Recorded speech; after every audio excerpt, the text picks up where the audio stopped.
Hi, everybody. Welcome to FNS Wrestling Podcast, episode 200. 200. We're gonna bring back the tunnels because that's what Dynamite did. So we'll bring back the tunnels. I'm like, we should have tunnels on. We should have tunnels. We're in this and paint splatter, but like instead of graphics, it's actual paint splatter just everywhere. In this like 60 square foot studio, where are you gonna put tunnels? We'll make it to scale. So 200 episodes. We started a couple weeks before you were 13. Because I did some research, which I'm going to talk about. I told you I did a little something for the 200th episode. I'll probably knock that off first thing. But so it is a long weekend in Canada. Hooray. Is it Victoria Day? Is that what it is? I know I should know. Well, this is not around when we heat the pool. Yes, but it's a week early this year. So I still might do it. We'll see. But I got to get it cleaned first because, long story short, the vacuum needs some work. Needs a part always. To come in. Always, there's always something. It's always first thing. And then it's beautiful all summer long. So I think we're heading out to your aunt's place for dinner today. So we're doing this on what's the date today? Saturday the 18th. Just around noon, I guess, almost noon here. Almost. And yeah, that's our plans for the weekend. Anything else exciting going on for you? I don't think so. No. So we will be talking about AEW Dynamite, NXT, some TNA, some trivia, some news. There'll be timestamps in the description if you want to jump around to that. So it is our 200th episode, right? So that it is. I went back to episode 1. That's not good. It is. You, first of all, you sound like a completely different human being. Like, I would say it was a completely different human being. The way you speak and the words you use is still very much you, but the actual sound of your voice is bananas, as you would say. Yeah, I know. I refuse to. So anyways, ever good. pay that any mind. So that means this is news for you. And another note, our audio was terrible. Oh, I know that. As someone now who I think our audio sounds pretty good, and I told you a friend of mine, Everett, if he's listening to this, he found out I've known him for years, and he just found out this is how good we are at promoting this. That we do a wrestling podcast, 200 episodes in. It's not even that like we're promoting. I'm just surprised. I guess it never came up in conversation. No, because that I would be surprised that it hasn't happened. And that he's a wrestling fan and actually listens to wrestling podcasts. So I think we've added him as a listener. It's kind of funny. So, anyways, audio was terrible back then. But so I pulled out some things. I didn't listen to the whole episode. What you would pull out. So how long do you think it was, the first episode? This I didn't write down. An hour and a half or something? It was basically an hour and a half, yeah. I think it was 1:36 or something. I didn't write that down. But so we're always in that range ever since episode 1, right? First news item ever covered. It was your story. It was Kairi Sane done with WWE. That's how old that is. Wow. That's our first ever news story. So now you know the era. It might help you with some of the other ones. The first ever match we reviewed. So it would have been something on. It would have been you. It was Dynamite. It was a title match.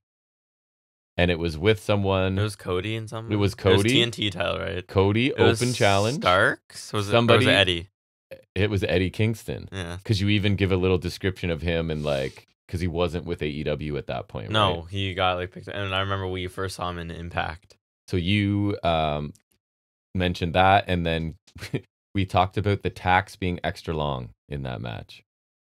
They were as a tack spot, and I was like, didn't you notice they looked like super long? Oh, and then tacks. You talked about them getting stuck in Cody's boot. Oh, so yeah. I listened to bits and pieces. Yeah. So our first ever off the top of his head, so trivia topic, which was you basically corrected me. It was perfect because you corrected me right away. So the trivia was flawed right from the jump, the very first thing. And then you basically rhymed off all of them in order. I think I had to give you a hint on one. I think the hint was he's really good at selling, and you went Dolph Ziggler. So it was all of the Money in the Bank winners. Oh, yeah. Okay. I figured something general like that. That makes sense. And so I was saying I could rhyme off the last 2, and that was it. And then you immediately, in your high little voice, just rambled on about and gave details and everything. And within that, you also, so 200 episodes ago, referred to Seth Rollins as your boy, even back then. My boy, Seth Rollins. First NXT match we ever reviewed. I thought that might have been our first one because I couldn't remember. It wasn't on Tuesdays yet, I think. No, so we did Dynamite It went first. to Tuesday pretty early on in our run, though, because I remember them doing the Super Tuesday things like in 2020, so it was in that range. So we couldn't watch it on the night it was broadcast. Oh, I remember that, because I was mad. I remember because around that time, I kind of stopped fully watching NXT because it was hard to find. It was hard to watch, so I think this is like mainly got me back on NXT easily because like I had to watch it, right? Not because it was bad, because it was still black and gold, but it's just because it's inconvenient, then I don't really bother, you know what I mean? Yeah. So I would say I went on a rant about it, but I found like I was super measured and like deliberate. I hated listening to myself in episode 1, but I was basically like, I pay for this, network, and I can't watch their stuff. It's very frustrating. Yeah. So then that match was, I'll give you a hint. You said you couldn't stand the one guy. It was Loomis. It was Loomis, and you've referred to the other guy as a modern day Albert. Oh, Killian Dane. Killian Dane. That is pretty good. Is correct. So it's him and Maverick against someone probably? Was it that time or no? It was Loomis versus Dane. Oh, that was it? Yeah. Oh, I thought it was a tag match. And it started out as with a Keith Lee promo because he was double champion at that time. When he was actually doing things. Yep. So then, in addition, I watched it. You didn't. I covered Slammiversary of that year. And was that the one where Eric Young came back? I think he won the title or something. I didn't make note of that, but apparently I kind of scrubbed through each segment we do. So I really liked Wentz and Dez against the Machine Guns. I think that was the opener. Peraza won the Knockouts belt from Jordan Grace. Back when Wesley was over there. And it was empty arena, so I was like moaning about how tough that was to watch. Empty arena. Where was the time? And 3 years ago, basically? 3 years ago? 4. Almost 4. I was still saying like they should really make Ace Austin the champion. Like, I think he's really good, and they should really... Hey, some things never die. He feels like it's one of theirs, and they should push him soon. The only reason I definitely didn't mention Tyler Rust before that time is because his match was, like, at the end of that year. That's right. And so I liked Ace Austin and Eddie Edwards, apparently, for the championship, which Austin lost, I guess. Impact title or, like, X Division? I think it was Impact. I don't remember. I didn't make a note. You also... So I did not remember this. On episode 1, you talked about New Japan specifically. I don't suppose you remember what you talked about. No idea. Evil becoming double champion. Oh, that was weird. Yeah. That's... So we've been covering that since day 1. I didn't remember that. And last thing before we get into our regular stuff. First ever figuring it out. So it was reveals from San Diego Comic-Con, which wasn't actually happening, right? Because of COVID. It was just like... Which is why we started podcasting, because it was COVID and I've always wanted to do radio stuff, and I was starting to watch things going, it's really cheap and easy to do that, so let's try it. 200 episodes later. Yeah. So it was, getting back to the figures. Elite Series, care to guess what 3 you talked about? 73. Too early, but right decade, for lack of a better term. 75. 78, 79, and 80. I was in the right ballpark. You talked about, yeah, for sure. So I don't know. I thought that was a fun little thing to go back and look at. Interesting. Again, fun to listen to you. You wouldn't be able to. Because, I can't. Man, it's like you're a different kid. I can't handle it. But just my delivery and like, you know how Bark has said our rapport and just that we're a little bit more comfortable now? Not there. No, not there Not at there. all. So anyone that listens since episode 1, thanks so much. I don't know how you did it, but if there is anybody outside of our like extended family and friend group. But anyways. I say we get into the regular show because we got to get out of here for a nice dinner, I think. I hope. Your aunt's cooking, so what did she ask if you liked last time? I'm taking that as a hint. Didn't she recently ask you, or was it your brother? I don't know. Anyways. As long as it's not Velveeta. Right. You were traumatized by the mac and cheese with the big brick of Velveeta? Just a brick of plastic or rubber. Or it's close to plastic, yeah. It's borderline plastic. It melts amazingly. I don't want it ever. All right, well, let's turn our attention to wrestling. First segment this week and every week, taking a look at some wrestling news and rumors.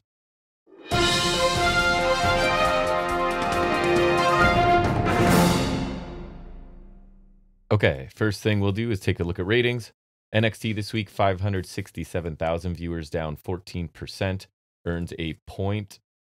Definitely not a 0.1. I forgot the second digit. Pick a second digit. 0.1. 3.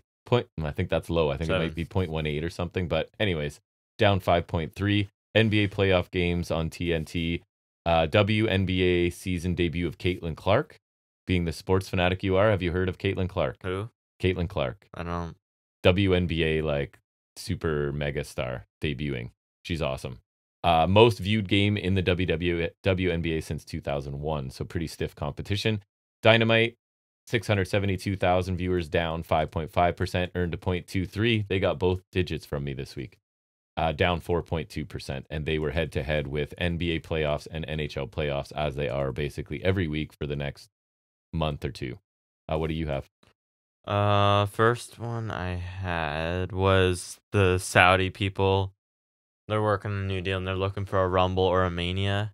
And Yeah, great. they're I think more specifically the 2026 or 27 Rumble. Right. Looking for there. Terrific. Yeah, that'd be great. I mean, they totally didn't butcher a Rumble there already, which was that weird 50-man crap. Yeah, I won't get into my rant about what I have problems with. I'm not a fan of the decision, obviously, if they make the decision to do it. So. Well, and I think the thing that you said that was more interesting is in addition to all the issues with how they do things there, it's also like they don't like the people. They're not really wrestling. They people. don't super care about wrestling. They're not. It's not like going to France. It's not like going to France. Nothing. No. Although that's like nothing's like going to France right now. That crowd was bananas. Well, and it's like they've never gone to France really, but right.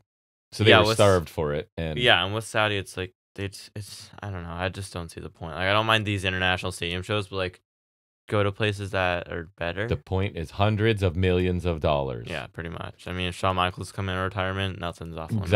Exactly. So we didn't like this story here at FNS because he's one of our favorites. That apparently, while speaking to someone at DDT, Takeshita admitted he's struggling to enjoy wrestling despite putting in good performances. Amazing performance. Too bad. I have a couple quotes from him. Discrimination is not the word here, but unfortunately, there's a lack of space for an Asian person to be on a show watched by Americans.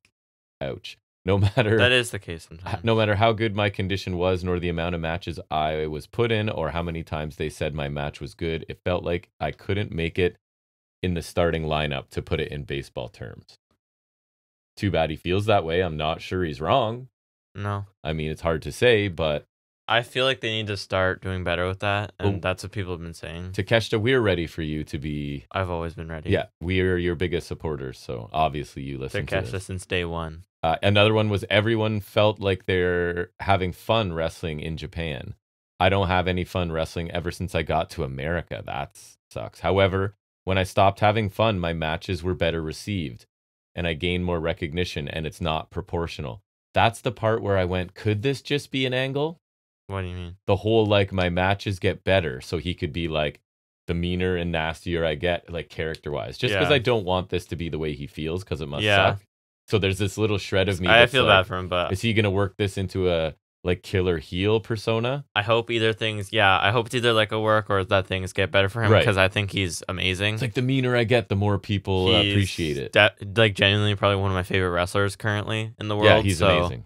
I hope everything goes better for him, because I don't want him to like when his contract goes up, he just disappears again. No, not at all. Because I'm like, especially if he goes to like DDT or something, I'm not really gonna be able to follow him. Yeah, but if he went to New Japan, I'd probably start seeking it out. So if he went to New Japan, I'd seek him out. Yeah, but even then, it would just be harder for me to find him. And so hopefully he starts having fun again. Finds his smile, or they push him, if you will, because then at least like then it's worthwhile for him. Like give him a belt. Yep. Give him a run, because I think he's been ready in the past year. I think the last year, while he didn't always, I think they did a good job of starting to build him towards that. I do too. Spot. So I really hope they give him something, because I don't want win over Moxley would propel him. I feel like. I don't want them to lose him, because I think he's a fantastic get for them. I think he's amazing. He's the future. He is the future. They just need to keep him because he's awesome. He is. Next is, I guess, because they just came back, is Gallus is expected to be called up in the coming months. There was talk of them. Oh, really? So I'm like, it's the only sort of veteran talent we have. Dar. Among it, right? And Fraser and Axiom. Yeah. But like, you know what I mean? There's not a ton of veterans. So I'm like, oh, this is a way to make up for everybody going to main roster. Yeah. But they're expected to be called. There's a talk of them going up in the draft, but then I guess they didn't, obviously. They got a decent reaction on NXT. I saw Joe's mustaches. Yeah, he's got the like curled up something. Like 20s Simon Gotch. Silent film villain. Yes, Gotch. Yeah. So we'll see where they go with that. I don't know if you heard the news. NXT is going to stay on Tuesday 8 to 10 when it moves to CW. I saw that. So selfishly, I'm okay with that, because that's kind of where it's a good slot. Fits into my life, and I usually have the time for it. So not that I watch it live, but it doesn't really matter, I guess. Not often, at least. I'm used to recording it then, although the last couple weeks has not. We're back to the 2020. We are. We've circled back around to me even though I pay for the network and pay for cable, watching it somewhere else. I think that's But more I of the digress. cable issue, because I think paying for the network, even if you did pay for the network, It's not on it's there. not on their until- live. So it's like Yeah, future. that. I feel like this is more of our cable's fault. So I mean, Agreed. definitely complain to them. Yeah, because they'll care. They'll listen to me. They might. Yeah. What else do you have? Last one I had is Ivar's injured. Right, I think they Is wrote it him off. storyline or real? Real, because Oh, it apparently is? it's like super serious, and he's like Oh, weighing bummer. future options kind of deal. Because I was enjoying him in NXT, and they were actually treating him like he's good. Yeah, So- and he's been getting some solo matches lately, but apparently he's it's real bad. Ah, that's too seems. bad. I thought maybe it was just storyline because they did sort of. I take think him that out. was just kind of a convenience. It's too bad. Other ones I have Asuka taking a break to treat a knee injury. I saw So- she's out. Yeah, so damage controls Io, Kyrie, and Dakota, I guess. So yeah, I guess she missed a house show in March because of a knee injury, and then that happened on SmackDown at some point. But they didn't mention surgery or any sort of timeline. It's just, and phrasing it as taking a break sort of means like it's not a surgical just like deal. not a huge deal. Yeah, just like kind of So waiting hope she it heals out. quickly. Yeah. Only other thing I have is, did you hear about the new mobile game that's coming out? The AEW one. Yeah. I saw them advertise it on Dynamite, so then I literally looked it up, and it's one of those things where you can like you get a link to the App Store, but it's not even available yet. So it's in Figure our Fighters, region. it's called. Yeah, And you collect and level up 3D animated Oops. versions of AEW people. I saw it, and on like In the an auto website, So auto battler format, is that like maybe Supercard. Supercard where you just Yeah. tap and whatever happens? Yeah, I think, and I saw on like the website, Brody King was featured on like the. Oh, nice. So that's interesting. So this is their third mobile game, it said? I guess technically, because there's the GM one, which I tried for a bit, which is okay, Yeah. but I think they discontinued it. Like I have it still. I think I could still play it since I have it, but Right. I don't think you can like Download it new. pick it up anymore. Right. Then I think they had that casino thing where it was like just Of course they You're- did. That's on brand. your average casino game though, like Yeah. you know, like the online casino Yeah. things. Like it was just one of those. Let's play some roulette. Yeah, Blackjack pretty and much. whatnot. So it was just one of those. I think because I was like, no, the only one I can. Oh wait, no. Actually, technically, they could have 3 games if you're not even including the casino. And there's the general manager. Right now, they have Rise to the Top, which looks similar to GM, but I don't think it's like a general manager thing. Mhm. It's more like maybe a career thing. And so yeah, those are the other 2, I guess. And then there's Figure Fighters. Whenever that's out, Yeah, I didn't have when it's coming. and but then they it got is their coming. console game, which I'm sure you'll catches, try it, right? Yeah, and the console game catches a lot of flack. It does. I like it, but I don't think it's amazing. But I Well, think it's you good. play video games every day, and I don't think you're choosing that. So that's the test. You're playing Yeah. 2K all the time. I play 2K all the time. I hit up Fight Forever every now and then. Like Right. if I was It's- want like And if I were to It's come up mindless and fun. play with you, I'd suggest that because it's just kind of a fun that's the one I arcadey usually hit up with my friends because like, Right. oh, even then they wanted to play 2Ks rather than that. So it's like Interesting. I think 2K is like it's just more refined too. And I always For play sure. it whenever DLC comes out. The Yeah. thing is though, and the one thing that bothered a lot of people, and I kind of agree, is when I got the game, like when it came out, I got the Elite Edition, which had the season pass. But then they've come out with 3 more season passes since. Like they've done multiple seasons, and now they've got like the $100 Ultimate Edition, which Of course. includes everything. So it's like now why did I get the? Why'd you pay for each Because one? I've been, other than the season 1 pass, I've been getting all the DLCs. Yes. Like you I've have. been buying each season pass, which is like another $20, I think, which is okay because it ends up being 3 DLC packs, so it's like not horribly No. priced, but it's just more so the fact that you have to keep buying DLC, even though I forever. got the Elite Edition. Yeah, that's true. But yeah, Not elite enough. But anyways, apparently- speaking of elite, let's turn to our coverage of AEW's weekly offering. We'll take a look at this week's AEW Dynamite.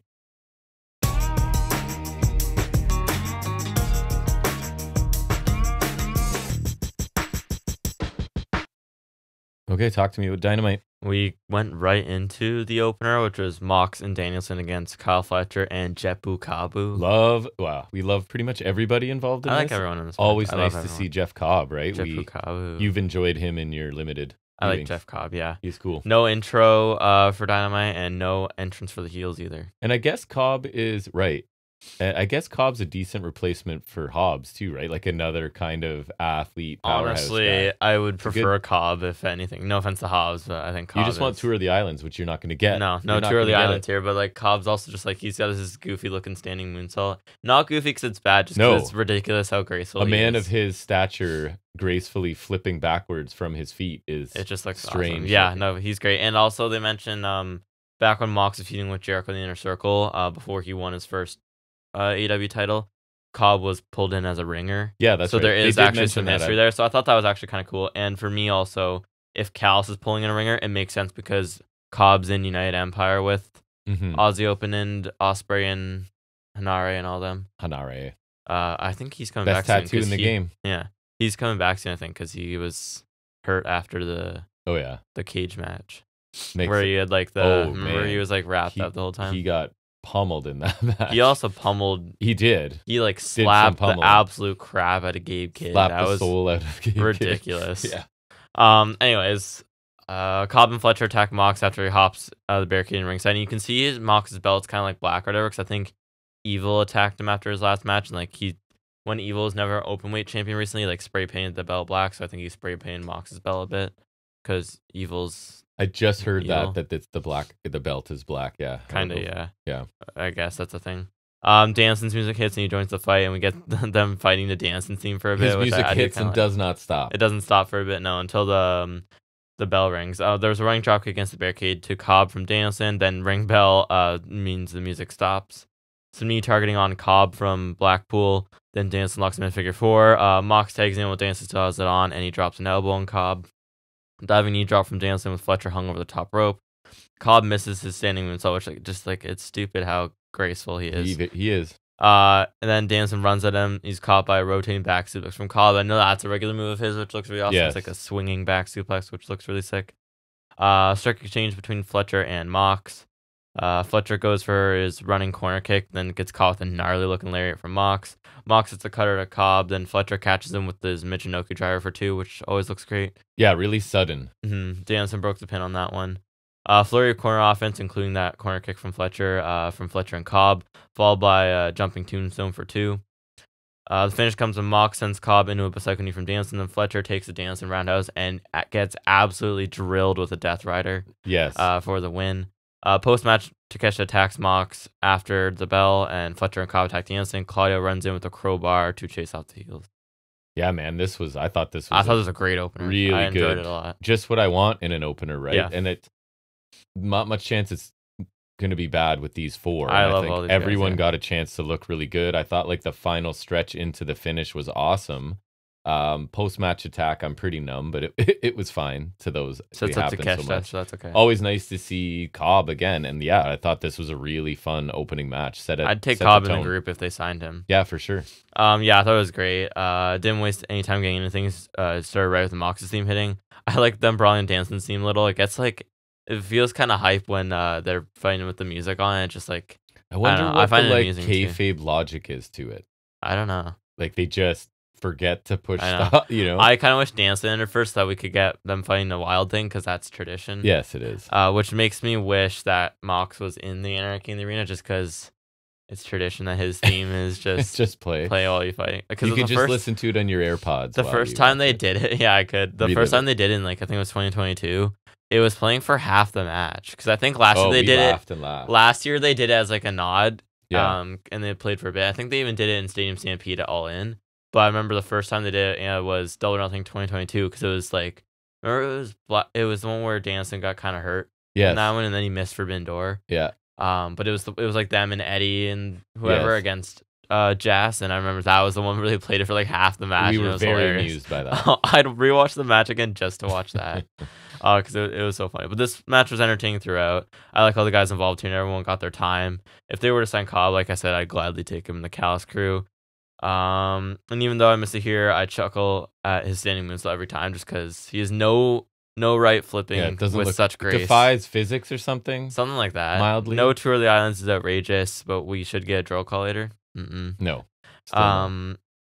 Things picked up really well towards the end. I really like the finishing stretch here. There's a lot of stuff that look killer. Callis boys look good in defeat, and Fletcher got absolutely killed at the end, which looked awesome. Post-match was short and sweet. Of course, I'm all here for Takeshita versus Mox for the IWGP title. Absolutely. Apparently, we're getting it in an eliminator match at Double or Nothing, which is a little disappointing, but also gives me hope for Takeshita. I honestly, if you ask me to pick it right now, I think the fact that it is an eliminator, I might take Takeshita. I would, yeah. And then we get another match for the title, which is okay. And even with that news story of like he's unhappy publicly, they might be like, dude, we'll give you a win over Moxley, right? And sort of because he's lost to Moxley twice back when he was still a babyface. So why not get a win? I 2 agree. wins in a row. I don't that that'd be fine by me. You could take that title. Yeah. I don't care. Anyways, This match also gets an up for not showing Cobb's hideous brown rectangle belt. Just the world's remember worst you belt. said that a bit later. Okay. Okay. Okay. Why? Very timely reference. You'll see. Brown rectangle belt. Yeah. Okay. File that away. Okay. Okay. All right. Then we get Swerve Strickland and Christian Cage package. We get some highlights of Swerve doing like interviews with media. Highlights of the Mogul MC's turn from last week, and then we get the highlights from last week's collision, which was Swerve murdering Toa with a concerto on the stairs, or a concerto, as I coined the That's term. good. That's right. Yeah, and so this was solid. Just put things together well. I'm glad Swerve's doing media kind of makes him feel a little bigger. Like, I do think we need to do more on the show, but at least like I him agree. getting out, like getting your first Black World Champion out there and talking about it. That's good at least. Now, if the outlets that he was on were a little bigger and whatever, Yeah, but still, getting him out and around is still I good. agree. So That that's part- something for him. that part helped, but like the peripheral is it's still all mid-carders around him, Yeah. right? Which is a problem. But yes, this was an attempt to make him seem like a big deal. So that does So I help a little, appreciate yeah, it. for sure. Then we get Adam Copeland calling him Malachi Black, but he gets jumped during his entrance by King and Murphy. They bring him to the ring. They grab a couple of steel chairs. They're holding him while Black speaks. He said he doesn't know why Adam tries to keep up with the facade about who he thinks he is. He told Murphy to take Copeland's wedding ring off, and then he put it in his pocket. While that was happening, King choked at him out. Kyle O'Reilly showed up ringside and tried to take him out, but he eventually gets taken out. I think he got like clocked with a clothesline from King. Yes. Yeah, and then he took a black mask, which looked good, but the camera work was kind of lacking. Not the best. Then they sat Copeland in the corner and then put 2 chairs against him, and so you got Black and Murphy on the apron, and then King in the ring, and they do like a simultaneous double drop. Visual. Simultaneous double drop kick cannonball, which looked pretty sweet actually. Again, the camera work could have been better, but I think it looks pretty sweet. I thought House of Black came out looking like badass this year. I thought this made them look really good. And I'm gonna ask you, does Black win? I don't have full confidence, but I really hope so. I think he does. Partly combined with like, I feel like you could convince me. he's one of those dudes that's been refusing to lose in certain contexts and in certain ways. Black? Yes. Really? Yes. So, When? like, I think if you look back, he doesn't really get pinned.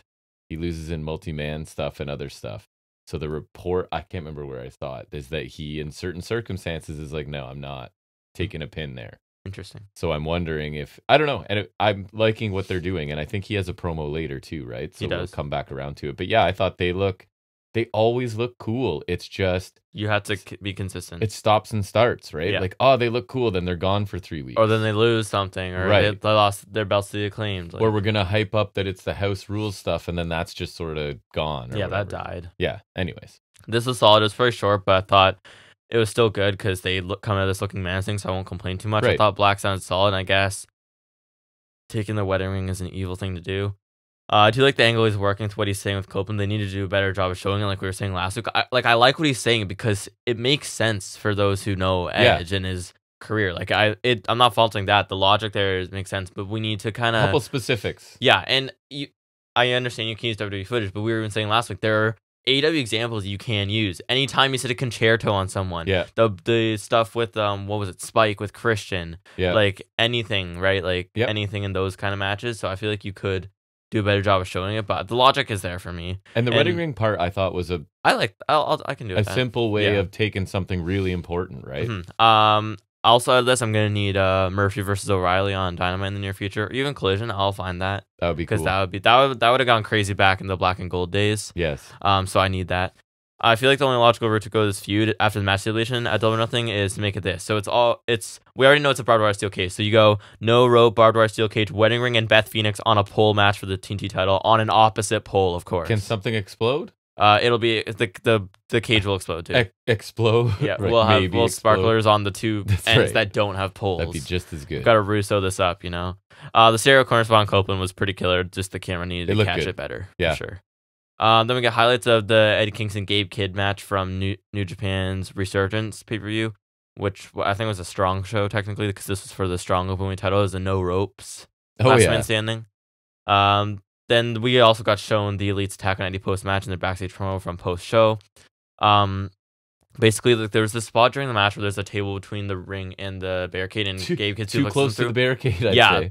Like Eddie whacks his legs off the barricade, so he's out of Anarchy in the Arena. Looked rough. And then Perry cut a promo after. I forgot to like note it, but I liked it. We got bits of what Perry said from there. And again, I'm really enjoying his work lately. It's unfortunate Eddie's out because we love him, but storyline wise, I really think it works because for Perry, everyone makes their sacrifice, and there's Eddie's right there. So I kind of like that. I also thought Perry sounded good here. Yeah, so that was my only note. Well, it sucks that Eddie's out. I think it does kind of play into the storyline well. Doesn't hurt. And then so they have a promo to follow up, and like they brag about the run they've been on, taking out Tony Khan, Omega, and then Eddie in consecutive weeks. So like I said, unfortunate, but it kind of lends itself to the story still. But as VPs, I mean, I know it's not the storyline. EVPs, you're taking out people that make your company money, right? So they're trying to make the company more money, though. In theory, I guess that's their point of view. And then Okada says, "Dax, I will destroy you, bitch." And then he does the Omega finger gun thing. I thought it was solid. Okada really makes me laugh. He's so entertaining. He made me giggle here. Just the way he said it. His American heel work is like super entertaining to me, and it's minimal too, right? It's like, very minimal, but I think he's really funny. Me too. So yeah, like we've been saying it a few times, but I think they've really impressed me with what they've done with Okada. Just given our initial hype, especially for myself, because I was honestly like, go to WWE. I think that's totally fine. We both were like, it's a better fit. Yeah, but I think they've done really well here.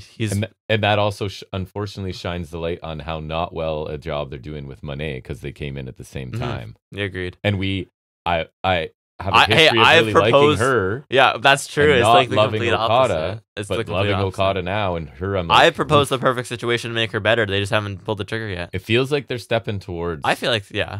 But they need to put her in the group. Yeah. I've said it already. I know they're listening to me, so they have to do it soon. Why don't they just do it? Just do it. You know you're listening. Exactly. Yeah. We follow right up with the FTR interview, keeping this story going. Cash says the Bucks are not their EVPs. They won't be forfeiting. They'll take them on no matter the odds, but he thinks they have found a fourth anyways. Yeah. Dax says to Okada, name calling isn't nice, and he looks like the Elite's bitch, and maybe we'll find out tonight. Solid promo from the FTR boys. I demand to know who the mystery guy is right now. If it's Hangman, I'll be overjoyed. I would like them to fight to his theme during the match. That is the dream. That is who you were really and it would have made sense. Because they have to find somebody that will be a surprise, right? And willing to fight the Elite too. And would have a reason to be there. So, but I think they still made a good call. Yeah. It was more surprising. It was. It definitely was. Yeah. Then we get the Bucks taking on Matt Sydal and Christopher Daniels in a tag title eliminator. Oh, I didn't write eliminator. Because Daniels and Sydal clearly deserve. They've been teaming lately. I don't think they've won, but like I actually thought Daniels looked fine in this for what he got. He looked solid. Sydal did this like standing twisting senton for 2. It was really cool. It was like it looked like he was doing a standing moonsault, but then at the last second he rotated into a senton. It kind of tripped me out. Yeah, there's like he's in the air extra long and adding stuff to. It's weird. It was almost corkscrew, but not really because it's just one turn. So that's why I didn't write. I would write corkscrew. Who did like a standing corkscrew? I think I saw Bushi do it in the CWC. I've seen there's been a couple times in like the last few months where I've seen clips from Ibushi versus Cedric Alexander from that pop up because that was like the match that got Cedric there. Yep. Cedric's awesome. Also, just Ibushi in WWE is such a weird thing because that was it. And he was in NXT. He had a few matches in NXT, I think, after that. Yeah. It's just so weird that he was there. Yep. Because and it also seems weird now just because how much bigger he'd get, but that would have been around the time he was still junior heavyweighting, probably. It feels or at least not far removed. Feels like they got him. Is he hurt or is he just? They were like, he looks rough, so we need to get him off. It could be either or. I know. Cause it sucks because I was really excited for the Ibushi. He's like the anti-Okada. We really want him, but we're not getting him. He's only been in multi-mans, and he really hasn't done that much, which we're getting sucks, like a fraction of him. Yeah, I feel like we really haven't seen that much. There's an apron PK to Daniels from Nick, which always looks awesome. Sydal hits a double hurricane run of the Bucks, and we got Daniels hot tag flurry, which was solid. Daniels went for a Frankenstein, but Matt hangs on to Nick to make the save. TK driver to Daniels for the win. Post-match, Matt gets on the mic and says Daniels talked down to them and put his hands on them. He should have known better as an executive. He says they're trying to clean up the toxicity in the workplace and says Daniels is fired. And Perry pours a flare drink on Shivani because he was on commentary, I forgot to mention. Yeah, and as much as we've enjoyed Perry, he didn't really contribute. Didn't really anything. to It's fine to have him commentary there at all. It was more so the post match for me. And dumping the stuff onto Tony was kind of funny. Yeah, I thought Daniels looked good in this. He got more than I thought he would. I don't know. There wasn't really much to this match, to be honest. It's just like that aftermath, I guess. Yeah, it's one of those matches that really just exist to get to the post match, which I think is fine. And Daniels and Seidel aren't the most interesting choices, but I think it's because Daniels has the connection to the Bucks and the real life backstage role, so they can kind of use it for storyline purposes. Oh, for sure. So that makes sense to me. And it did kind of amuse me, as it felt like it was kind of parodying WWE, just mentioning like they're cleaning up the workplace, which kind of like is what WWE should be doing, but they haven't really done much. No, other than the couple people. And like he mentioned something about 30 days. I didn't write down the line, but it sounded like mentioning the non-compete clauses to me, which is funny thing. I don't think AEW does that, do they? Because I think they were just made illegal. Well, yeah, I remember I was telling you like that they're gonna like ban those pretty soon, but I don't think AEW's done those, at least because didn't they just release people, and I don't think they had those. So I think it's more of a WWE thing, which I'm not surprised if it is just them. Me either. But anyways, yeah, I thought that was solid. Then we get a Tony Storm interview. She said she'd take Harley Cameron's womb to the woodshed. She trash talked Deeb a little more. It was fine. It's her usual goofy mumbo jumbo, and I can't believe we have Harley Cameron singles match for the second week in a row. That's ridiculous. She was kind of funny here, but to me, it's more like it did make me chuckle a little, but I still don't like it. But it's more like I'm laughing at you like R-Truth, and you shouldn't be the face of a division. Yeah, not quite R-Truth, but closer to R-Truth. I kind of see what you mean. And I'm like, the difference is R-Truth isn't a singles champion. He's a tag champion, which still isn't good. So keep the character if you want, but just send the title somewhere else. Yeah. Is my suggestion. Oops.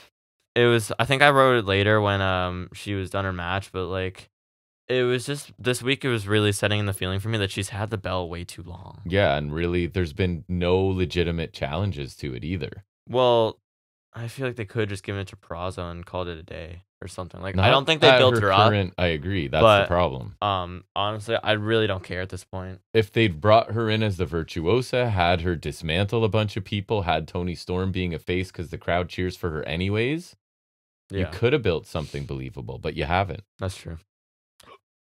Hiccup. Then next we get a Malachi Black promo. He mentioned Copeland challenging to that Barbara Steel cage match at Double or Nothing, and he accepted. He said when he wins, though, he wants Copeland to bend the knee to the House of Black.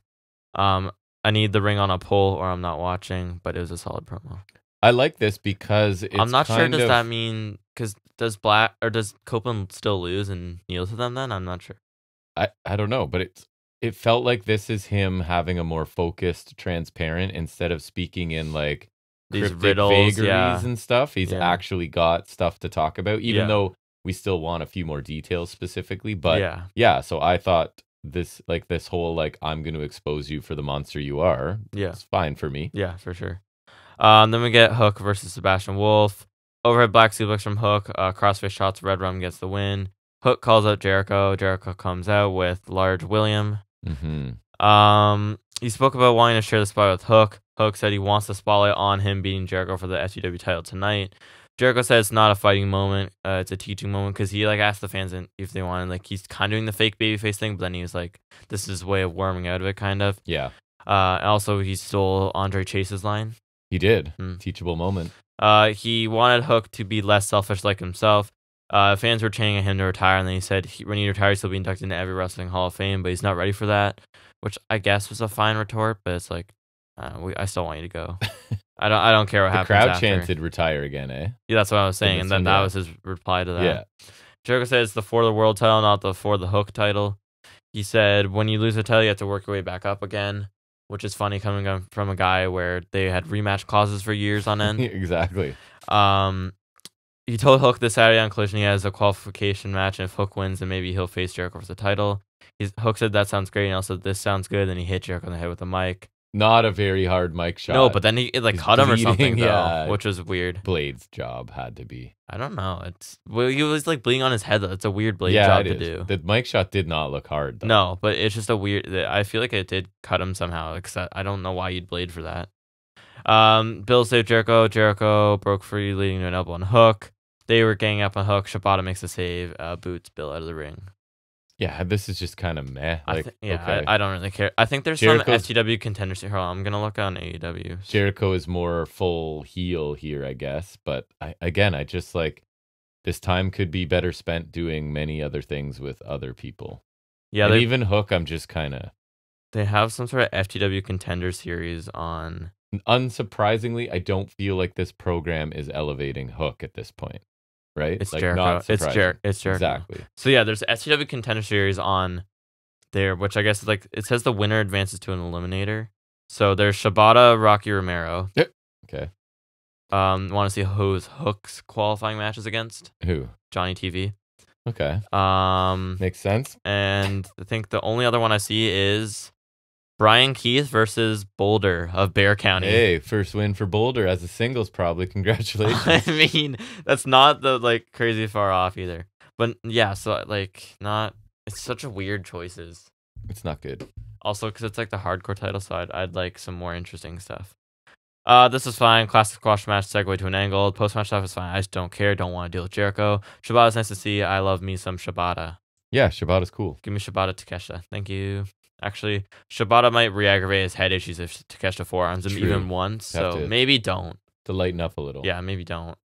I just saw a clip though of Chris Hero hitting a rolling elbow on Cole, Adam Cole. Mm-hmm. Jesus. Yep. Almost gives Takeshita a run for his money. Hero strikes are legendary. Yeah. Where'd he go? You could have replaced him. And isn't he backstage or something in AEW? I don't know. He's not on TV, so I don't care. Maybe I'll look into it. Then we get first Strickland promo. He talks about putting an end to the Mogul Embassy this past weekend. He told Christian Cage he'd put him in the grave, and he made some reference to the coffin match, I think, and said Brian Cage is the final nail in the coffin of the Mogul Embassy.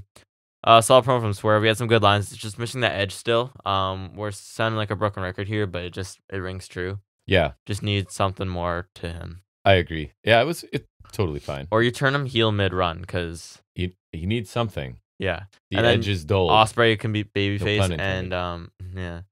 Ospreay can be babyface and beat him in All In or something. That would be cool. Just then Swerve at least gets his heel, because Prime Swerve this is not. I agree. Swerve Strickland, Brian Cage's next world title eliminator. There was the roll through flatliner from Swerve for 2. Cage got Swerve up into a military press and then threw him into the turnbuckles, which looked pretty crazy actually. Yeah, it did. He almost kind of bounced the he was lucky he didn't land worse. Yes. But it looked pretty good. It did. Outside in superplex from Cage for 2, which always looks crazy. Just like the big arc of like someone like it just looks awesome.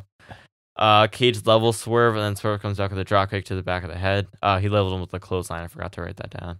Cage jumps on Swerve like he's going for a guillotine, like kind of like wrapped around kind of, and then Swerve managed to deadlift him up into a suplex for 2, which was pretty crazy. Surprising show of strength from Swerve. Yeah, like just pure got him up and over. That Cage was pretty is no awesome. small man. No, usually Cage is the one doing that. That's right. Cage meets the roll through flatliner attempt with the jumping knee, goes for Weapon X, which is like that gory stretch into the flatliner, which I think looks really cool. It does. But Swerve counters into a short arm submission, but Cage muscles him up into a buckle bomb, followed by net 5 for 2. Swerve absolutely nails a 450 splash for 2. Sweet strike exchange shortly after Swerve hits that arm snap thing he does. I like it. Which always looks good. It does, and it has that little sound to it as well that works. Then Swerve hits a house call. Looks awesome. Actually winning with that for once, which was nice, because that's my preferred finish for him. Christian's music hits. Nick Wayne hits Swerve with a low blow from behind. Then a boot from Luchasaurus. Nick Wayne holds up a framed family portrait of Swerve and smashes it over his face, which is a sweet callback. Yeah. So much blood, too. Oh, yeah. That he was dripping. Oh, yeah. Yeah. Cage says Swerve embarrassed his son Nick Wayne when he attacked him at his home last year, and now he's forced to embarrass Swerve. He asks Swerve if he thinks his daughter is proud of her absentee father, and then rubs the picture on Swerve's bloody face. He says tonight he took Swerve's blood, and in 2 weeks he takes his world title. Yeah, this was a really good TV match, but for a moment, that in itself annoys me because we've seen Brian Cage lose all the time. And I don't know why Swerve needs to have such a lengthy competitive match with him. Because he's large. I bang that drum every week, but they're not doing right by Swerve with this title run, and it aggravates me. That aside, like, match was really cool. Cage looked great. Like, he's just... I always say it, he's the video game character when you go and pick his moveset and you pick, like, every big high-impact move, right? And mix in a little, I think he would make a great host for Cal's family, because he can do pretty much whatever you need him to do in ring, and then Callis can speak for him because Callis is great on the mic. Yeah. So he and Swerve I thought worked really well. The crowd really got into it.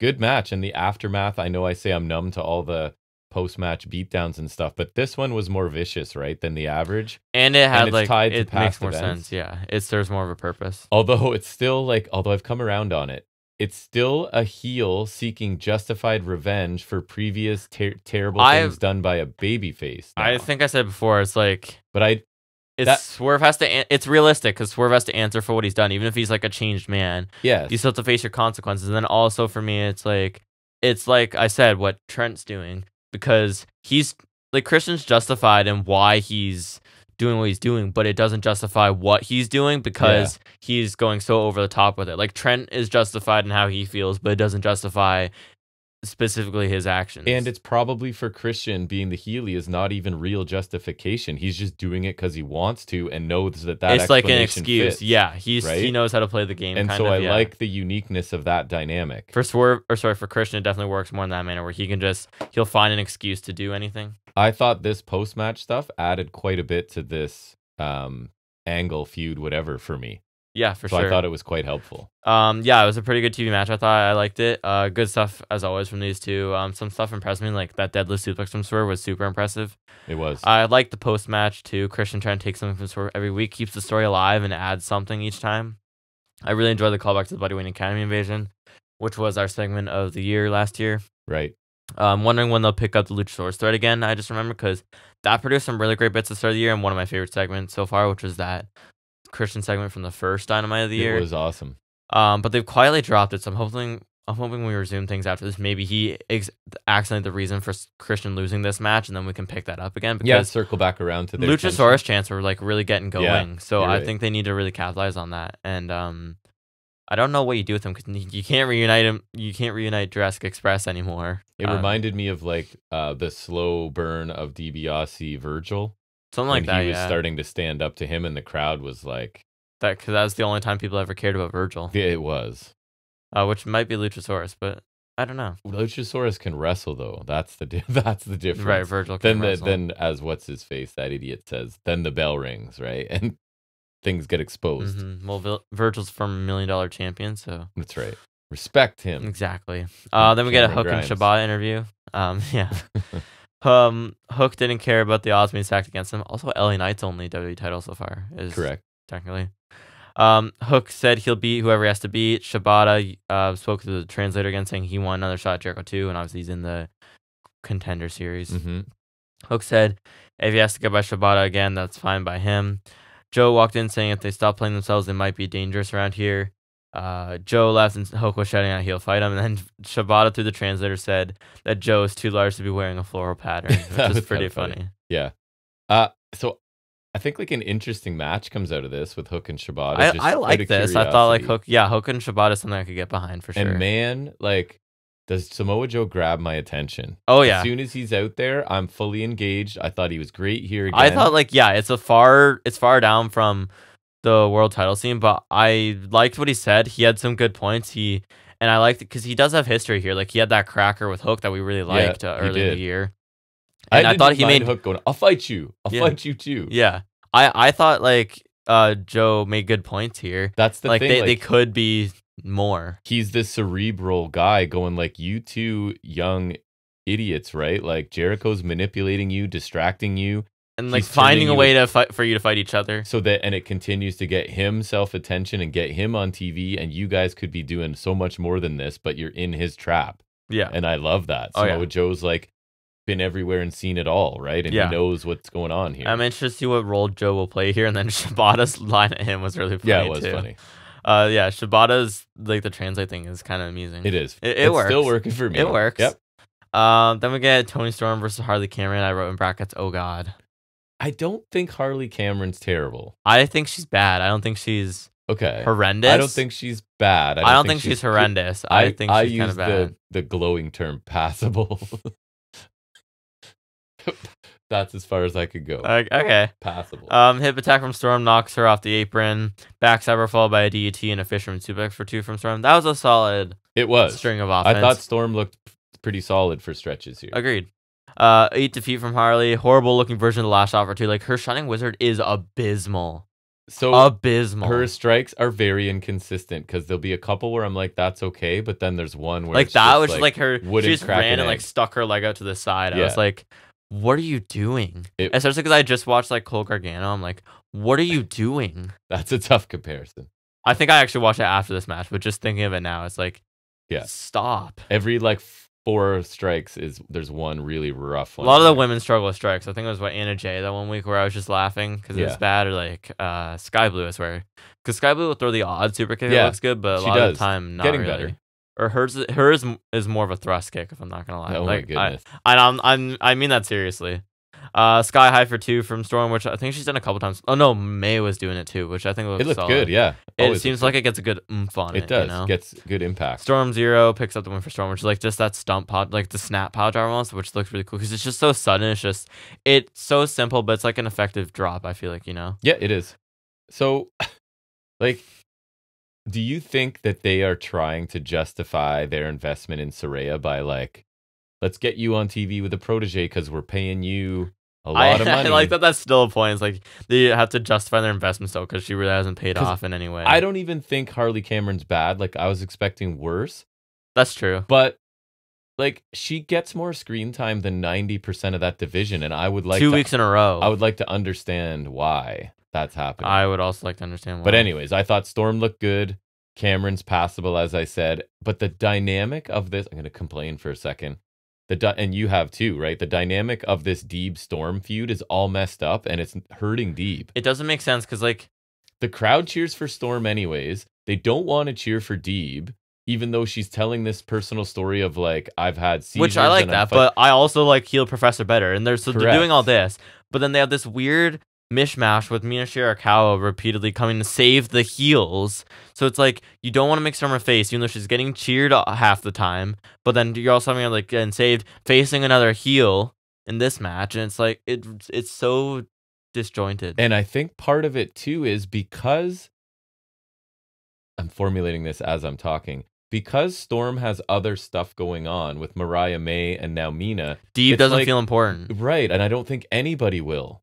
Because it's It was like, kind of the same thing with Rosa. I've and got Peraza other didn't stuff feel going important. on, and you're sort of, okay, you're the challenger du jour, right? And then it's going to Yeah. be the next one. Which is why I don't. And honestly, this is why for like at both pay per views this year, and probably I'm sure like World's End, I think was Riho, and before like Storm's match is one of the least I care about on the show. Like every time when it was Storm Rosa at Dynasty, I think, right? Yeah. And I didn't care. No. Like I don't. It's not even I'd want to care, but the women's match I just don't care. I didn't care about Peraza doing that. And I like Peraza. Storm turning babyface makes almost everything work better. Then, like, Mariah May The can goofiness eventually like turn heel plays on her, in a little better, just because it's a little more endearing as a babyface, I guess. I guess.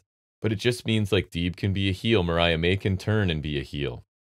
I don't know. It's just... There's so much of this that's just And we like... disjointed. I think I speak for you. We like Deeb so much that I don't like her not seeming important. 'Cause she should be. It does suck because I was like happy that she's back. She's in a title program. This is Right. great.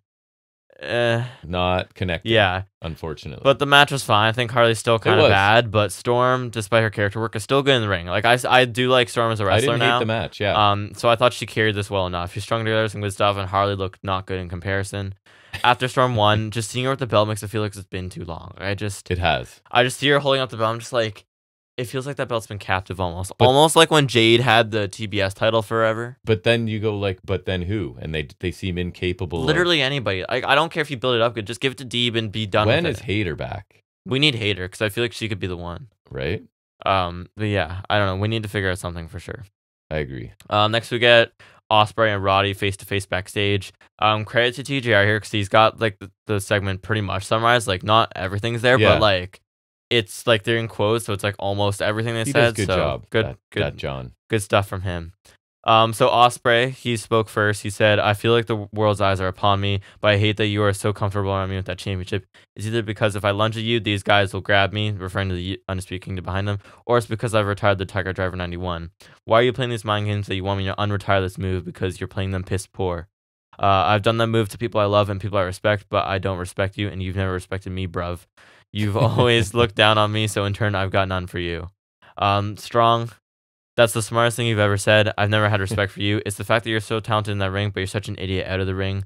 Will, you're still a little child that you've been and that you'll always be. You don't deserve this title. I overcame a neck injury that almost took me out, but I don't quit. I don't care who everyone else thinks you are. I know who you are. You're a fraud and a child. At Double or Nothing, I'm going to end this. Ospreay finished with, I'm going to take that one thing that makes you super important, and at Double or Nothing, I'll show the world why I'm on another level. Yep. I don't do it justice. They posted this whole thing on Instagram, so find it. And they told us ahead of time they agreed to no contact, so it explained how they could actually stand together and have this conversation. Right? I loved this. I loved it. Like, first of all, Ospreay, like we say it all the time, but like he has the ability to be like the happy-go-lucky, I'm happy to be here, and then just having a good time, or like serious or super intense. All of it's believable, and I for one never thought he would be this good. I say it all the time. And then Roddy turned it up. I felt like Roddy was okay until Ospreay tried to interrupt him, and then he kicked it into gear, and I thought, super realistic feel that I look for in wrestling, right? And it's really simple. If I'm running a company, I have a couple of really elaborate, long-term, well-written, hopefully, stories going on at a time, and then the rest are simple little things like this, right? Feels real. So have a couple that are really dramatic and beyond reality, like the Elite, for example, and sports like entertainment. Yeah. And then have a bunch of realistic, like, I think I'm good, I think I'm better than you, you have a belt, whatever it is. Keep it simple. This was awesome. For sure. I loved it a lot. Ospreay is just too damn good. In the ring, on the mic, he's impeccable. I love everything he does. I haven't hated or even disliked a single thing he's done since he came here. The way he speaks and carries himself is so entertaining. It's just perfectly done. I love the way he was chirping the Undisputed Kingdom, but like he's also serious all the time. It's just the way he speaks and promos is just, I can't put it into words. It's fantastic. And to his credit, I thought Roddy held up his end as well. He's never been known for being a master on the mic, but I thought he was really good by his usual standards. They were playing off a lot of vague history here, which I actually think is okay, because you can easily get what they're meaning without knowing. Like, because Ospreay mentioned them being in like Ring of Honor and PWG and all this other stuff, and Roddy like treating him with disrespect or whatever. And so it's like, it's not super specific where like you kind of need to be in the know, but because like I don't know, right? But you can easily get what they're saying, and it creates like this long history in your head. You know what I mean? And I think the emotion they convey makes it easier to be fine with. It makes it easier to get behind, right? And if it feels realer to me than we traveled up and down the road together, and we had to live together for 3 months. Or here's photos of us in a car. Yeah, like it just feels real to me, like you were saying. Ospreay's name is already in for the best of the year. He's just killing it at every turn. Every match he's had, I've enjoyed. Every promo he's had, I think, has been amazing. Like his promos, especially, I think, ever since he's come to AEW and we've seen him cut more promos, have really blown me away just because how good he is. Like he's the complete package. I'm close to saying he's a perfect pro wrestler because he can pretty much do anything you need him to do. Danielson's basically said that, right? He is the modern wrestler. He is it. That's what I'm saying. Like they need to give him the title. He's kind of an expert. That's true. They need to give Ospreay the title and let him have it for as long as they feel like, because he's their next the guy. Yep. You know what I mean? He's the guy. So I thought this was awesome, and I think I put it at least in my short list for segments just because I thought it was just really strong. Like, that's a good point. Pun intended. I'll add it on my. But because this match on paper I was excited for, but I thought this really helped me get invested into things just because they did such a good job. I thought. Next we got Mercedes Moné and Will Nightingale's contract signing. Tough act to follow for like a similar styled segment. You know what I mean? I'm not saying this was bad or anything. I'm not saying it was bad or anything. I'm just saying tough act to follow. Willow told Moné she respects her and everything she's done in her career. She said the TBS title celebrates the legacy of pro wrestling that celebrates over 50 years on this channel. She said she's the face of TBS and her smile is her strength. She told Moné that this title is what matters to her. She's not going to let her walk in AEW, take the title away. Not now, not at Double or Nothing, not ever. Moné came back saying, tell the fans to say hello to your CEO, and actually drawing boos this time, which is surprising. I thought, was leaning heel here. She was better, too. They are smart enough for sure to realize, like, this isn't working. And the crowd booed, which was nice. Yeah, it was good. It wasn't complete boos, but you can definitely hear the change for sure. And that'll be contagious, I feel like. And she's leaning into it. Moné said, money changes everything isn't just a phrase, it's a fact. She said in 2015 she was changing the game forever. What was it like? No, it was like, remember she said breaking down doors and kicking down glass ceilings, but kicking down doors and no, wait. No, it was breaking down doors and kicking down glass ceilings. And I was Yes. saying it should be the other way around Right. because Kicking down ceilings ain't easy. well, because yeah, if you're kicking down a glass ceiling, wouldn't you be on the floor above? Which and then aren't you kicking down the glass floor? Or you're somehow up there smashing it. It's dangerous. It's all dangerous. It doesn't make sense. Monet claimed Willow wouldn't be here without her. She said there's a difference between being great and being the greatest of all time. She stood up and said she looked like the new face of TBS while showing off. She said the best part of Willow's career was being Monet, and she said that being Willow Top Nothing will be the best thing that happened to Willow. She said her legacy is all about winning. Willow said the last time they wrestled, and we kind of called the line as she was saying it, she walked away a champion, and Monet didn't walk out at all. Awesome. Which I thought was great. Monet slapped Willow, then she grabbed the bell and tried to hit her. Willow kicked her, Dr. Bomb through the table. Willow stands tall. I thought this was solid. Willow's a great babyface. I thought she sounded really strong here again. I really, really hope she wins because I think she's done really good work this year, and I think she really deserves it. I think people are finally getting behind her. She got the mic drop line and the Monet through the table. I'm pretty sure and afraid Monet wins. Yeah. I thought Monet sounded better too. I thought leaning in the heel side more did benefit her, and the crowd reacted accordingly. She held up the title, which maybe jinxes her, but then Willow getting the last laugh concerns me. So it's like I'm not really sure how to feel there. Yeah, so I thought this was really good segment as well and built this angle too because Willow's an amazing baby face. Sasha. Oh. Monet was just kind of being her, and it's a heel. It works. The crowd, and as long as they lean into being a heel, I'll like it more. And how are you trying to make somebody else a face in a feud with Willow? Like, what are you doing? No, unless they're like, and so you want to do a respect feud, which they're clearly not. Which they're not doing. Then you can't do that. So they're starting to set this the way it's supposed to be, and they gave Willow an amazing line for her mic drop moment, satisfying table spot. I do feel like it guarantees Willow loses a little bit, which is a shame. But I hope that the people that matter have seen Willow enough and are happy. Hear me out. Yeah. This is Willow. Just have Willow beat Storm. Like you could do that. Okay. Like I feel like this run. If you're saying Storm's a heel still, and you demand to do that, because clearly they're not. They haven't turned Storm face. So then you have, and plus Storm would be such a bitch to Willow. It could work, and I feel like. Because I'm pretty sure Willow loses this. Unfortunately, you have a short run. I think this and even some of the things she did before she won the title have proven she's worthy of having the title. So I could, if not hate her or Deeb, I could see Willow beating Storm down the line. Always happy to see Willow, come out in whatever capacity because she can do everything. I could absolutely see her winning the title if that's what they wanted to do. I think she's popular enough and she's proven she can hang on the mic and in the ring. So I think they need to either have her keep this belt or win the other one because I feel like she deserves to do something substantial and not be forgotten again. And this big bubbly positive character, but like a killer in the ring she's just different. I think she's great, awesome. And people clearly love her right now, as do we. So they need to do something for sure. Agree.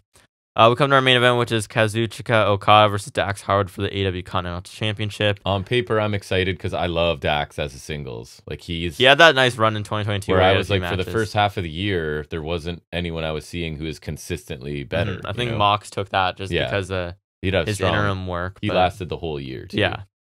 No interference, obviously, because it's Continental rules. Spinebuster from Dax was quality. Running boot from Okada with Dax seated on a chair against the barricade. Draping GT on the outside from Okada, which you should just retire that after Pac took it, because everyone else is just going to pale in comparison. It was the greatest sell ever. Yeah. Dax barely beats the count back in after he kind of collapsed off the apron. It was weird. Yeah, did he actually fall? If not, amazingly convincing. Yeah. Commentary, we're talking about it the way it made me feel he did it on purpose. Yeah. Because it was to barely beat the 10 count. Yeah. So I felt intentional. Short arm strike exchange where they kind of the wrist clutch and they're still hitting each other. Okada with the neck breaker for 2. Big superplex from Dax. Disc accelerator from Dax. Dax counters Okada tombstone into one of his own. The finish comes in. Okada brings the title belt into the ring. Kicks the middle rope into Dax's groin while the ref was distracted. Rainmaker picks up the win. Post-match, the Elite attack Dax after the bell. Cash, Wheeler, Danielson run out, but they get beat down by the least numbers advantage. And then Darby freaking Allen comes back and they fight and they chase out the Elite.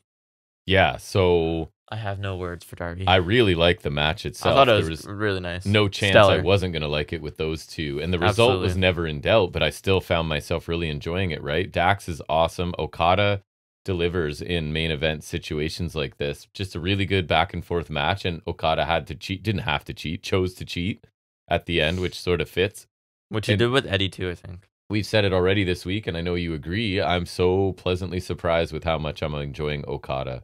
And then the arrival and addition of Allen was super surprising. And I guess he has time to heal further, but like it's not like he's easing his way back in. He's going into a crazy match I'll talk about it. I've so absolutely mind-boggling. A cool addition, perfect fit for that match, but just a little surprised he's ready to go. I'm flabbergasted. But yeah, really good main event, really good segment to surprise you to end the show. So yeah, solid. Great main event, super enjoyable, straightforward as the Continental title matches are. It's not to say that every match on AEW is an overbooked interference fest, but it's just somewhat a breath of fresh air to guarantee that it won't be anything. You know what I mean? Yes. Dax is still an underrated solo guy, and Okada's Okada, so this is always going to be quality. I wish they had some more time to work with, but it was already in the overrun. So this was still good. Post-match stuff is interesting. I'm absolutely astonished Darby Allin's back already.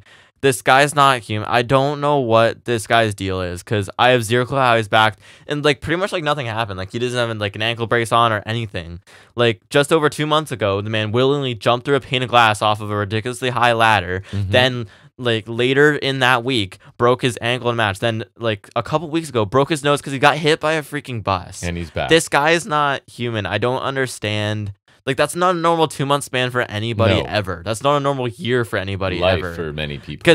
And let's not forget, before he broke his ankle, he was going to climb Mount Everest, as you do. As one does. He's not a normal human being. And like now, like you said, he's back about to wrestle a match where he will no doubt do something ridiculous. Several things. It's a match made for doing ridiculous things. Yeah. And he's acting like everyone thinks normal. Like, Darby is not long for this world because he's simply too insane. Like, enjoy him while you can, folks. I'm happy he's back because we love Darby Allin, but the dude's like, he's got to be clinically insane. Yeah, because like, I just don't understand. You break your ankle, you break your nose because you got hit by a bus. And As a father with 2 sons, imagining one of my sons is doing the stuff he's doing, and he does like Nitro Circus. Like, tough. I don't know what he's made of. I don't know what goes through his brain. Unbreakable. I don't understand, but he's a good pick. I'm just absolutely I cannot fathom it. It's a cool addition for sure. Yeah. Overall thoughts on this episode? Really enjoyed it. Partially because I thought it did a really good job of building title feuds and matches, right? Like the Christian Swerve stuff, I think got a boost this week. The Willow Monet stuff with a more clearly defined heel-face dynamic got a boost. The Roddy Strong Ospreay title scene got a boost, right? And then on top of those builds, we got, and I love Samoa Joe's little bit too, right? Built to catch the Mox too. We got a fun tag team opener, a good cage swerve match in the middle, and a really good main event. So I thought this show was really entertaining, went by really fast. I went B+, and if you said A-, I wouldn't begrudge you that. Like, this was one of the stronger shows in recent memory for me. I really enjoyed pretty much top to bottom. There was entertaining stuff. Yeah. I was thinking lower, but then I forgot I actually like how much I enjoyed the Willow segment, and like so I did reevaluate a little, but I thought it was a pretty good show. Generally good stuff. With maybe a couple like things I didn't like, but those are more minor, and I think we had a great highlight match and segment for this week in particular. In-ring wise, the opener was great. It's worth a watch. I'd recommend anyway because it was super enjoyable. Box side Al Daniels was solid enough. Bun spectacular. Hook squash meh. Swerve cage was good. Women's match was okay, and the main event was really strong with a good angle afterwards. Darby Allin coming back is insane. Copeland House of Black segment I thought was good but short. Yeah. Monet Willow was really strong. After an Elite had some solid promo with Jericho Hook. Didn't like. And my favorite segment by far was the face-to-face between Ospreay and Roddy, which I thought was absolutely stellar. So I'll give it a B+2. It was a really strong, really good show this week. Really happy. It felt like there was nothing I really strongly disliked. It was just good stuff to good stuff, and even took some things I wasn't necessarily enjoying and turned it around, like Monet's performance. Monet for sure, right? So that was great. Okay, so that wraps up our Dynamite review. We'll now take a break from reviewing wrestling and head into our trivia section that we call Off the Top of His Head.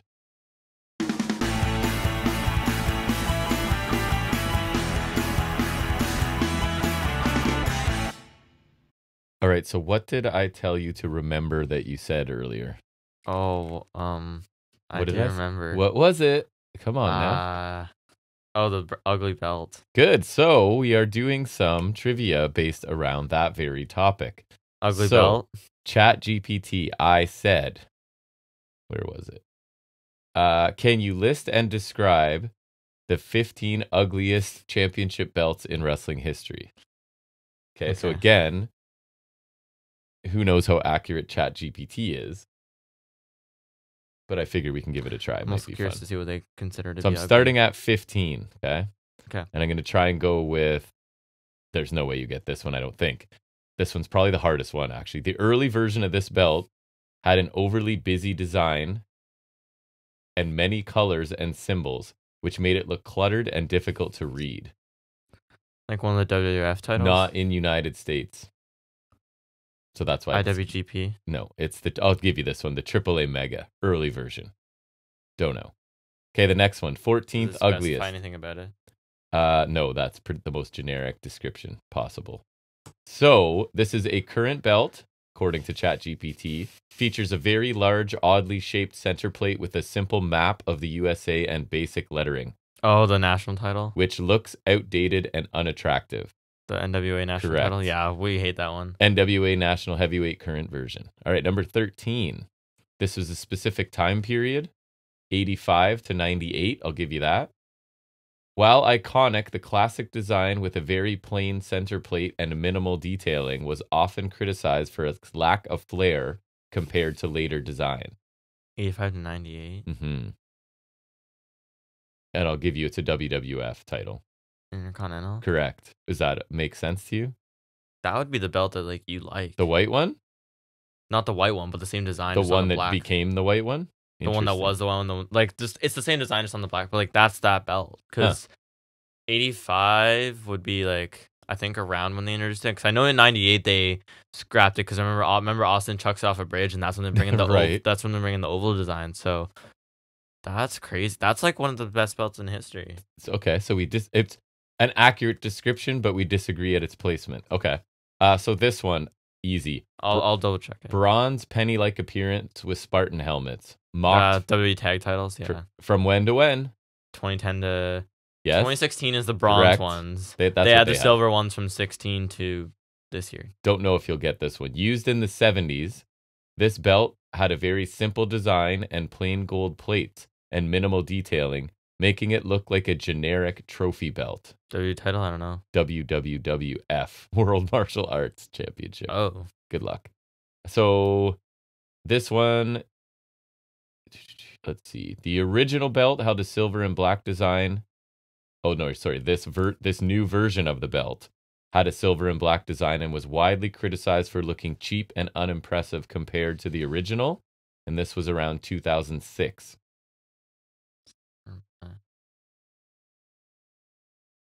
I mean, if their dates are right, who knows? So it is WWE reviving a belt. Oh, ECW? Yeah, that timeline, right? Like all the WECW belt? That would have been like 08, I think. Okay, so they were slightly off. So those hints might be the opposite of hints if I'm giving you hints that are incorrect. Hindrances. Someone's personal version of the US title. The spinner? Correct. Yeah, that one's pretty which many fans found to be gaudy and unnecessary. Agreed. These belts introduced in 2001, shortly before WCW was purchased by WWE. All the cruiserweight tag titles. Those are hideous. So is this accurate? Bland, uninspired design with a small faceplate and large empty spaces. They look pretty accurate? unfinished actually. I don't know if they are, but they just look like flat and like lacking something, you know. This is working out pretty well. Number 7, used from 2005 to 2013, maybe. Spinner? Yes, this belt. The timeline's accurate. WWE logo. Yeah. I honestly like the more I think about it, the more it's so weird that like it just lasted so beyond Cena.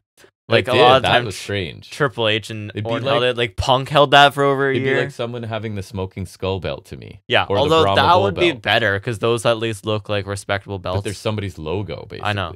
Well, just the funny thing is Cena's doesn't have his logo, I guess, right? Like, but it just says champ too, so it's like it says it was considered tacky and more akin to a piece of bling than a championship belt. It is ugly, actually. I don't know why people. I know why people like it because like nostalgia, but it is actually kind of ugly. Number 6, created in 1998. The next Oval, I see. The next is really easy.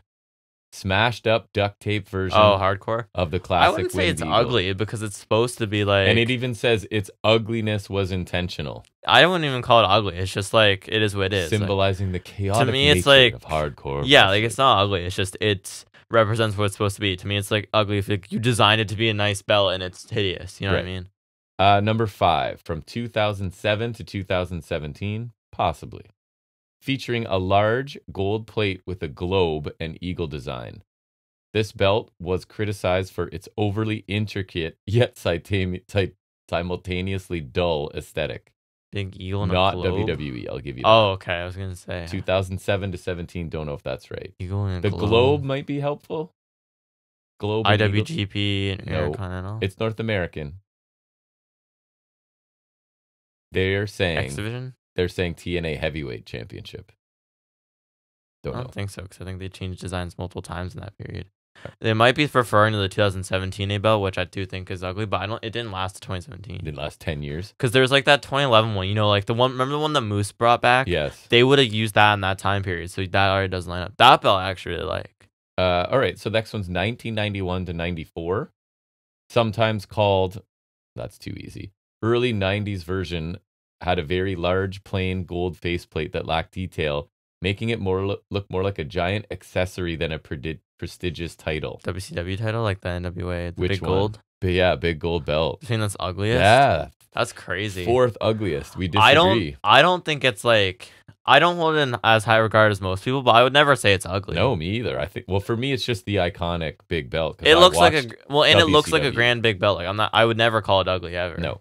Also, 91 to 94 is an odd timeline because WCW used that like. Yeah. Well, yeah, and in that period, that was also when Flair held that belt up. Remember when he went to WWE? So they actually were using a different title for like 93, and they had that one other design. But then like they used that belt throughout the whole Monday Night War, the end of the 90s, and then I wonder why they narrowed it down. It was in WWE from 02 to 2013.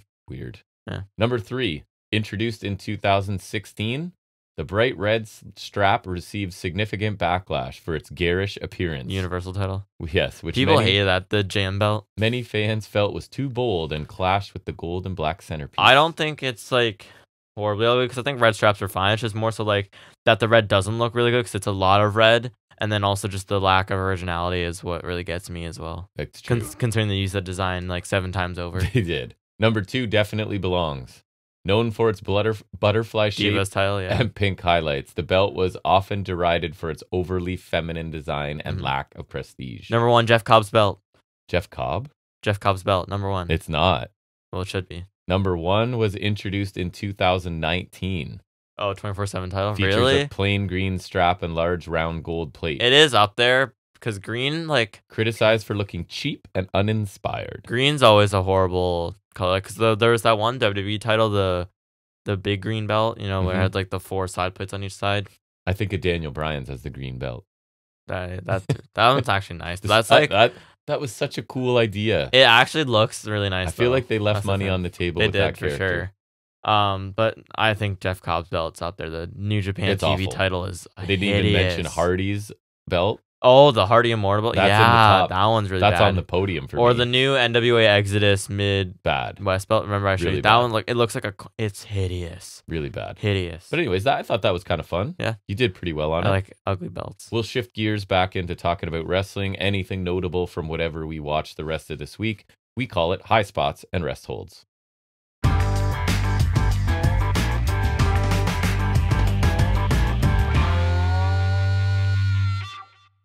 All right, you said you had a little bit of Raw, which is usually where we start. I have a couple things. I only had one other thing. I was watching. I watched Cole Gargano again because I watch that on occasion when I'm bored.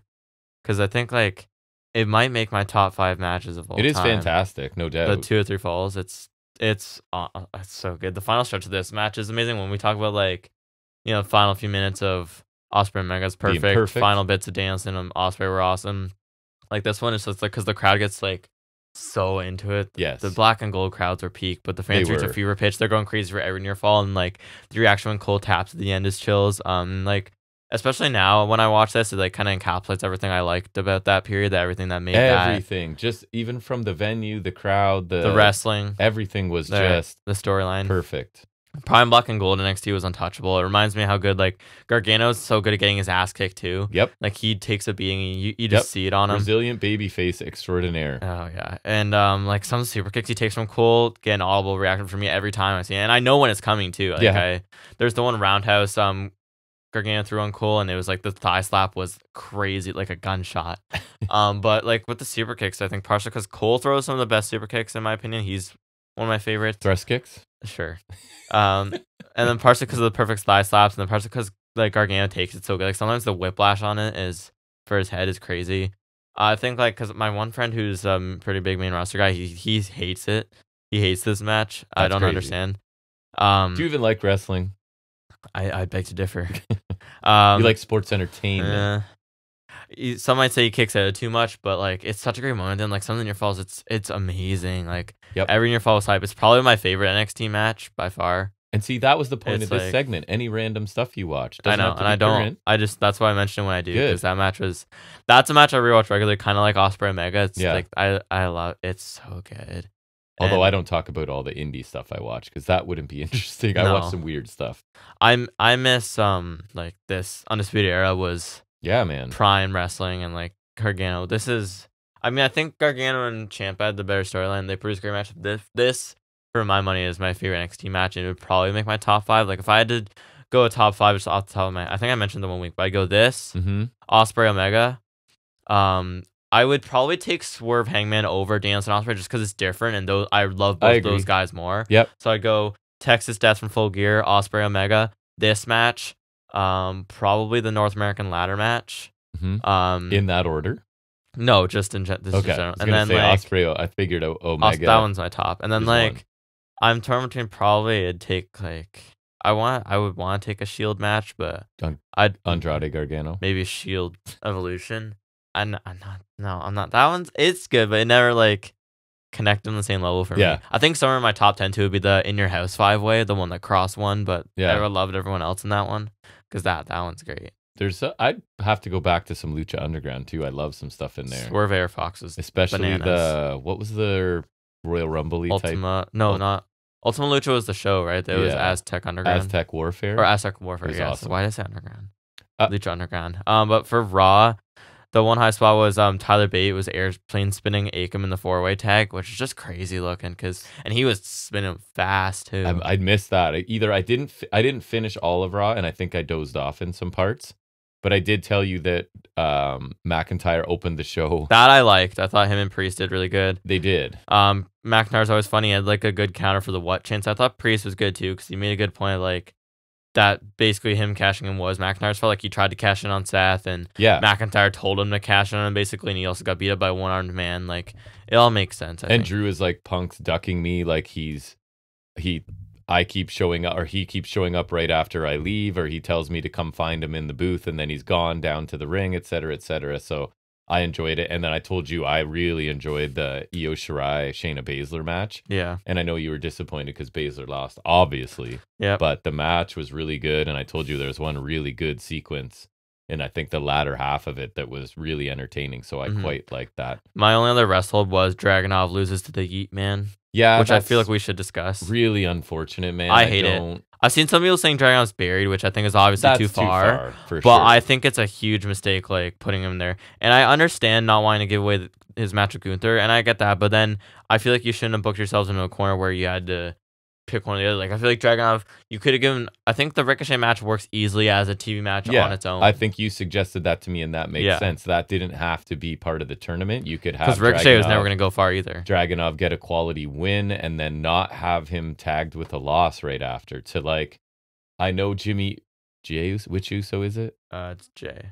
I know he's over and whatnot. I personally can't stand anything he's doing. I don't think that means he's good, because I think he's a good singles wrestler. Even some people have said his moveset's kind of limited, and then which I feel like is fair when he's not able to wrestle tag matches purely. And I just don't understand the Yeet thing is so stupid. You keep building Dragunov. You don't have him stumble yet. There's no reason to do that at all. I think Uso does not get anything from beating Dragunov. Dragunov Because he's gonna only lose to gets hurt. Gunther. He's losing to Gunther. Correct. And I think Just in like general, like I don't think anyone at this point's expecting Dragunov to win. You know what I mean? It's not a big win for him.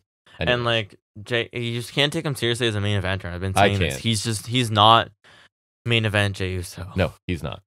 So then at NXT, you had Dara get attacked before the show started, so he won't be able to take the match that he was supposed to be in. Javon Evans. Right. So I think we end up with Oro Mensah doing that instead, but that comes up a bit later. They recap the women's combine from last week, which I talked about. I like the way they did it, right? Just like quick little voiceover highlights of it instead. So the matchups for the qualifiers are announced. If you'd like to make predictions as we go for these, you may have been spoiled on a couple already. Izzy Dame versus Sol Ruka. That one I know. Right, so that is not a surprise. I think we would both predict Ruka coming out of that. Ivy Nile Lash Legend. That one I also know. I would say Legend if I were predicting it. Yeah, because Ivy Nile's on main roster. And just, the storylines of the way they're going right now. Thea Hale, Fallon Henley. Oh, I don't remember. I feel like that has to be Henley just because she just turned heel.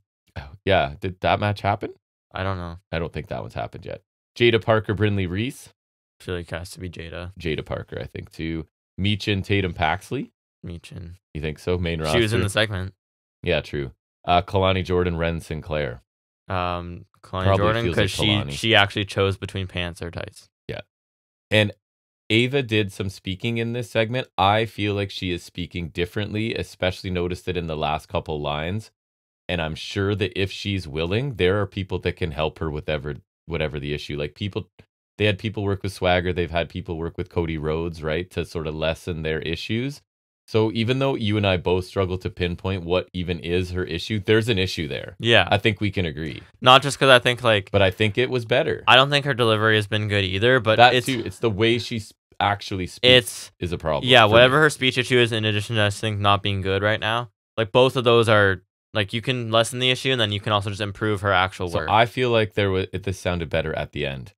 So then we have Kiana James and Izzy backstage, and this is where... So it's Kiana James coming back to give Izzy a pep talk, but I honestly thought I was looking at Tiffany Stratton. I thought it was Stratton and James. They look both eerily similar. It's always similar, and then I feel like the makeup they chose for Dame, it was like identical. They are very similar looking people. Anyways, Saul is confident backstage as well, ahead of her walk down the ramp, so she enters kind of on her hands, coming down to the ring, or most of the way. And it is Sol Ruka versus Izzy Dame, and it's the first qualifier for the North American Championship ladder match. And again, I made a note that Dame still looks a lot like Tiffany Stratton.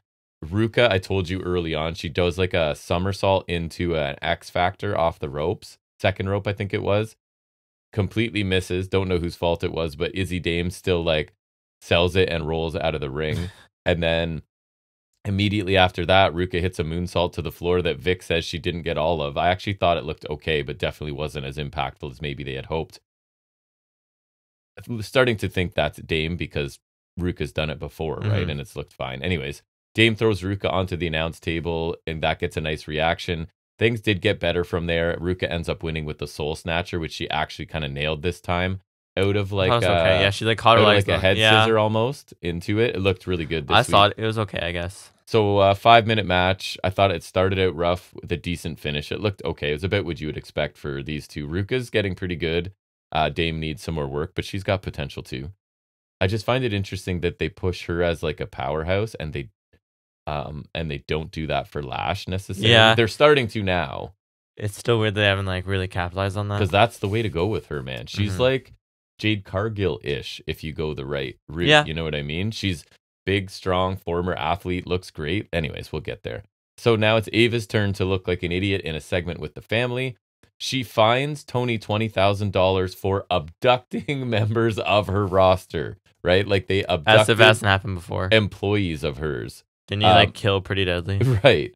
So, and the thing is, like, Tony just pays it immediately and gives extra money more than the fine. So it's like he gets exactly what he wanted. Ava looks powerless. Like, basically did nothing. She threatened to take away his Heritage Cup match, but didn't. And so he's not sweating a fine of $20,000. So she looks totally useless here, basically, right? And not her fault. That's how she's booked to look here. In the locker room, Idris Anafe has a rabbit's foot, and Brindley Reese comes in and throws it away, and they head out for their match. And this whole, like, really, really unlucky, bad luck stuff with Anafe is not working for me right now. Like, Yeah. I guess he's cursed or something. Yeah, it's just, like, superstitious stuff, and, Yeah, like, not no, loving no, it. no. Yeah, it doesn't work. Kincaid is backstage. She asked Lola Vice and Shayna about Shayna's win last week. Shayna says that she's been dominant and is sticking around to see who Ava makes. Oh, I thought Rocky. Shayna's answer would be, "What's a win?" Right. What? I'm not familiar with that term. What does that mean? So she's gonna stick around to see who Roxanne's opponent for Battleground is. Carmen Petrovic just flies in and blindsides Lola. Natalia attacks Shayna. They start to brawl and have a pull apart by security. I think some other members of the women's locker Baszler room. and Natty traveled up and down the road together. That's right. Of course they did. So Baszler and Vice, in my opinion, should win in any combination against the other two. Doesn't matter who's against who or both against both. All combinations. They should win. OTM took on Blade and Anafe. And before, just in the moment, I write, immediately feels like this is another loss for Blade and Anafe. OTM could use a win, and Blade and Anafe never win, and they're doing Doesn't seem like they do enough. They're doing this cursed angle right now, which ironically, it feels like they almost are actually cursed, because I think they're kind of well, they lost to the Good Brothers, and they never do anything other than have like good matches, pretty much, right? So, and this is where I notice like OTM are really big dudes. Because Blade and Anafe aren't small, and they look small. I know Nima is. It's more so Price that I would both question. Really big. Yeah. So Anafe and Blade dive to the floor. Blade looked like he landed hard because Price wasn't quite in place to catch him. Parker gets involved. That's Jada. Brindley Reese comes down, attacks Parker, and the crowd kind of yells for them to fight. Commercial seems to cool things down as we come back from a break, but no, they start to brawl again, and this time kind of up the ramp. Price nails the freak accident on Blade. And this is where I go. I just checked. I thought I was 45 minutes into this show. It's actually 20 minutes. I am shocked. Idris is unlucky. His boot malfunctions. Like the lace it's like wide open. Price super kick, suplex lift into an Alabama slam is how I described OTM's finisher. I can kind of see that. They pick up the win in 11 minutes. A boot mouth. I don't even know what to say to that. So I thought the match was just okay because you had two instances of brawling at ringside. You have this like comical boot malfunction that leads to the finish, and it's in a not super lengthy match, right? So it was a lot of moving parts here. But I do think OTM have potential, and I'm afraid that Blade and Anafe are just, this is your role. This is going to be the role now. This is you now. You're like, they found their place. Match guys, but you never win kind of deal. It's like tag team Matt Sydal feels like to me. Tag team Matt Sydal. Or like even an AEW Brian Top Keith. Flight kind of thing, right? Tag team. Like really Brian good Keith. matches. We look forward to seeing them. Never win. Dar can't wrestle after the attack he faced, so Mensa will take the match against Javon Evans. Dar is convinced it was either Trick or I didn't write down the other option. Javon, I guess? I don't know. Yeah, or Javon Evans who attacked him. And Miss Jackson wants to know why Lash is so sure it wasn't Trick. Because that's the lingering, are they together or Jakara. Are they not? I'm assuming Jakara. Dar's not really hurt at all. But I don't know. I would assume so. There is a medical guy there clearing him. Not clearing him, sorry. But maybe it's one of those like based on what you're reporting, right? Okay. Not your actual. Or you pay him off or something. Could be. Something dumb like that. The Good Brothers. So, okay, I'm still there. Slightly amused because they're now doing this like they're tired of main roster jumping back to NXT and taking spot. That is kind of funny. But which is exactly what they're doing, right? Yeah. So they end up challenging so they're talking to Axiom and Fraser, and they're like interrupting Ridge Holland as he's talking to Axiom and Fraser. So they're basically telling him to get a tag team partner and they'll have a match. And the only thing it is, again, the Good Brothers annoy me because this is kind of amusing and I think they're amusing themselves. But why is no one else on the roster calling them out? Why is everyone just letting them say this and not pointing out like, that's it'd be you. funnier because then it's like, what, and then they could just ignore it or something. So anyways, they kind of look stupid, everyone else, right? Like just not pointing out that. Well, that's Good Brothers for you. It is. So we get Lash legend Ivy Nile. Lash dominates early, including a hard slam on the floor until she runs herself into the steps. Avalanche choke slam countered into a bulldog by Nile. And I put somewhat reluctant, looked like interference from from Carter. And a boot from Lash ends it in 4 minutes. Carter? Or sorry, Jackson, Miss Jackson. Jakara Jackson. So she I can never remember her first name. Apparently last name either. It's weird. So it's like she interfered, but it didn't seem like she really wanted to. So I don't know where we're going with that. anyways, She wants Trish. short, solid, and Lash is a lot better since they've embraced that she's a powerhouse, right? Like, why are you trying to act like she's not? Because she is. Yeah, I don't know what else you would do. Right. It is not Javon Evans' energy to attack Noam Dar, is the response he gives when he's asked if he did. And basically, it's about to get bouncy because he has a match coming up. Carly Bright, who I don't think I've ever heard of. Not sure I'm feeling about it's about to get bouncy. He's a young kid, so it's forgivable. He's like 20. He's a child. Carly Bright convinces Ava to let Lola Vice kill her in a match tonight for some reason. I don't know who Carly Bright is. I don't know. It has to be like new. My only guess was she one of the women involved in breaking up, like in the pull apart earlier, and Maybe like took a punch or she's something. in the combine. Caught perhaps. a stray, as the kids say. Perhaps. But anyways, so we get Javon Evans, Oro Mensah. I really like this match. I think Mensah has some cool offense. They call him like innovative, which if I was a wrestler, that's one of the adjectives I would like to be used to describe me. It was always with Rest in Peace Canyon, super innovative. Like he just did weird, different stuff in different combinations or little twists to it. Always like lingo like that. Or it's like that's a unorthodox or methodical is like right. You're slow or you're like you're weird or like something like that. Yeah. We get a huge springboard cutter from Evans because he can fly before an impressive dive to the floor. He gets like he kind of floats for a bit. He does. Miss Jackson again with a distraction. Lash gets a chair, but Trick comes out and Lash kind of drops the chair. Big discus elbow to the back of Evans' neck looked pretty good. Couple of stiff looking kicks and that crazy twisting splash thing that Evans does. He picks up the win after 10 minutes. I'm not sure about that as a finisher. I've seen it. It's like the setup you have to be laying like that. And like, yeah, it's something, I guess. So I really enjoyed the match. I thought a fun back and forth that kind of came out of nowhere. Cool offense for both of them. Evans is really impressive. And he got some time, good for him, in the ring with Trick afterwards. Like Trick sort of like giving him the rub or whatever you want to say. Mensah is actually pretty fun to watch, but kind of like I said about Blade and Anafe, it feels like this is your role, bud. Especially because he's like the heater for Dar. That's right. So it's kind of like that's what you are. Yeah. So Charlie Dempsey is confident that he can beat Tony D for the Heritage Cup or to retain it, I guess. I guess the point of the story is that Tony took away his opportunity to use the catch clause by, again, abducting two grown men on television. Yeah. So there's more issues. And then the other issue is you abducted the two lesser ones to ensure that you face the best one.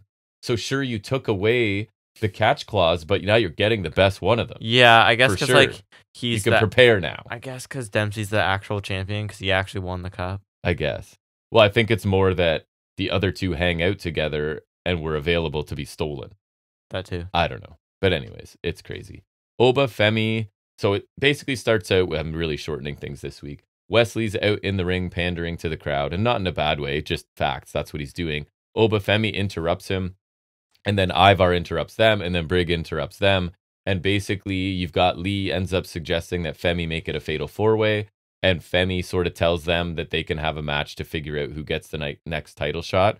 I think Femi's cool, man, and I think this is a decent group to have battle over this title. It makes it feel kind of important. Yeah, it's nice when there's like kind of an established division. You have three threats kind of all jockeying for position, I guess. And Femi is still doing this kind of like almost tweener thing, right? He's been walking the line. He doesn't care who the challenger is, but he's also not dumb enough to make it a four-way, right? When he can make it a singles. Yeah, and when he also already took a three-way. So I kind of like what he's doing quite a bit. Andre Chase in a scene backstage volunteers Riley Osborne to be Ridge is partnered against the Good Brothers tonight. And in case you forgot, Ridge Holland is trying to earn the trust of Chase U. And up to this point, Riley Osborne has been the one who's most skeptical of Holland. I don't really remember. Maybe there's some. Oh, it's because remember Ridge is the father figure for Thea Hale now. Why? And Thea Hale's like, let him in, guys. You got to trust him. He's cool. Well, that's still why. I know. Still why is very true.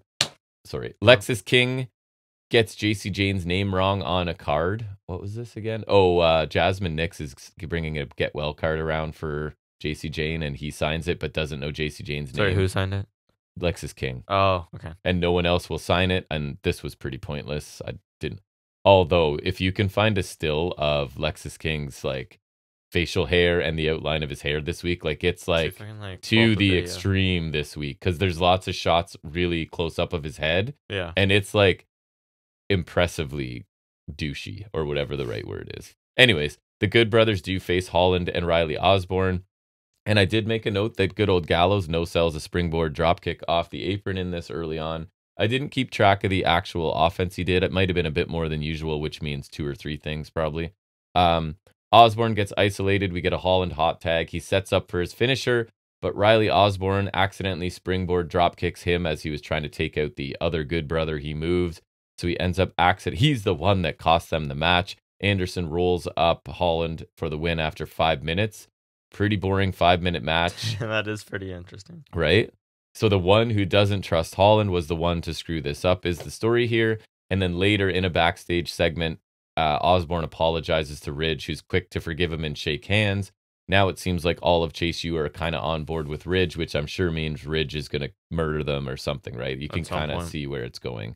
Not interested in the story at all, but I will say, like, Chase U are a super useful group in NXT, right? They're like, from long-term story to long-term story. No, I don't think. I don't see them getting called up. Probably not. It would be super low card if like it would be. I don't see them doing much. And they just keep serving a role in NXT, right? As like a mid card. Exactly. You need baby faces to work off of, sort of thing. Exactly. Lola Vice easily beat Carly Bright to nobody's surprise in Bright's NXT debut. I think she's been on Level Up, they said. Doesn't seem like she can do much. It felt like the first half of this was Lola Vice trying to put herself in a position to almost be rolled up. Like you could see Lola Vice at one point shift her position to allow this to happen, because I think it's all Carly Bright knows what to do. I guess Bright did hit a standing moonsault and one of those handspring flip things that every single new person in the company corner, does. Yeah. So not much more than a squash for Vice. I think she's cool though. Then we get Natalia and Carmen Petrovich come out and demand a tag match against Vice and Baszler for next week, which whatever. That's neat. Yeah, we knew we were getting it. Main event is Dempsey versus D'Angelo, and it made me mad for the Heritage Cup. So yeah, it's not good. Since the family, again, abducted the rest of the no quarter catch crew, Dempsey's on his own, and Tony has the usual support system with him, as your babyface does. So Tony counters a backslide into a roll-up in the first round to take the 1-0 lead. Round 2 is the one that's almost entirely on commercial, other than like the last 40 seconds. Eaten by the commercial. Right. Dempsey relentlessly then turns to attacking Tony's left arm, which I found pretty interesting in the variety of ways he could do that. He gets a bridging German in round 3. Dempsey ties it up 1-1 after 3 rounds. Round 4 ends with Tony hitting 2 belly-to-bellies and a spine buster, and the bell saves Dempsey from the pinfall. They timed it well. You could see Tony killing a bit of time to get to the pin so that the bell would ring at the right time. Mm-hmm. So, of course, Kemp and Bourne show up in round 5, and they brawl with Stax and Crucifino at ringside. But that distraction, whatever, is enough for Tony to hit the forget about it. I feel dumb saying it. And Tony D'Angelo wins the Heritage Cup. And so this was basically submission, technical guy going back and forth with a suplex throw guy, which on paper is fine. But I just didn't get into it, partly because it felt like Tony was going to win. And I hate that decision. And that is what happened. It's such a bad call for the cup. Go ahead. You rant for both of us while I drink some water. Yeah, it's like...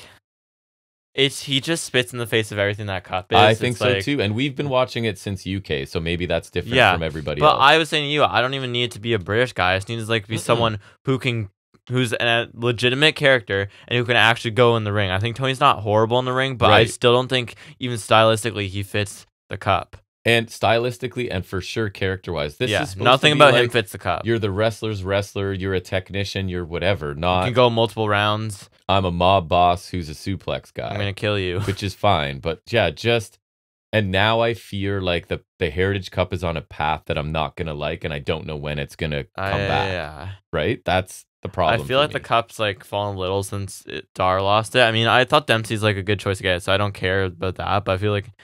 Now it's like, I don't know. It was just so much better with Dar. To be fair, do they need to change sort of what that cup is about because they don't have many people that can actually fit that? I guess. But then that begs the question, why not bring in another mid-card belt? Unless you bring back like Dunn or Bate and I'm not just because they're from that area. It's more the style. I could care less where you come from. Yeah. Like bring Angelico in. No. He fits in that style. You know what I mean? But anyways, I'm not happy about it at all. I agree. That much. TNA really quickly, bland opening match that felt like the 20th one between Brookside and Ash. Oh, is this the big one where I had the big main event? It was the battle, yeah. We'll get to that too. Not a fan. It went on a list of mine. Guess which one?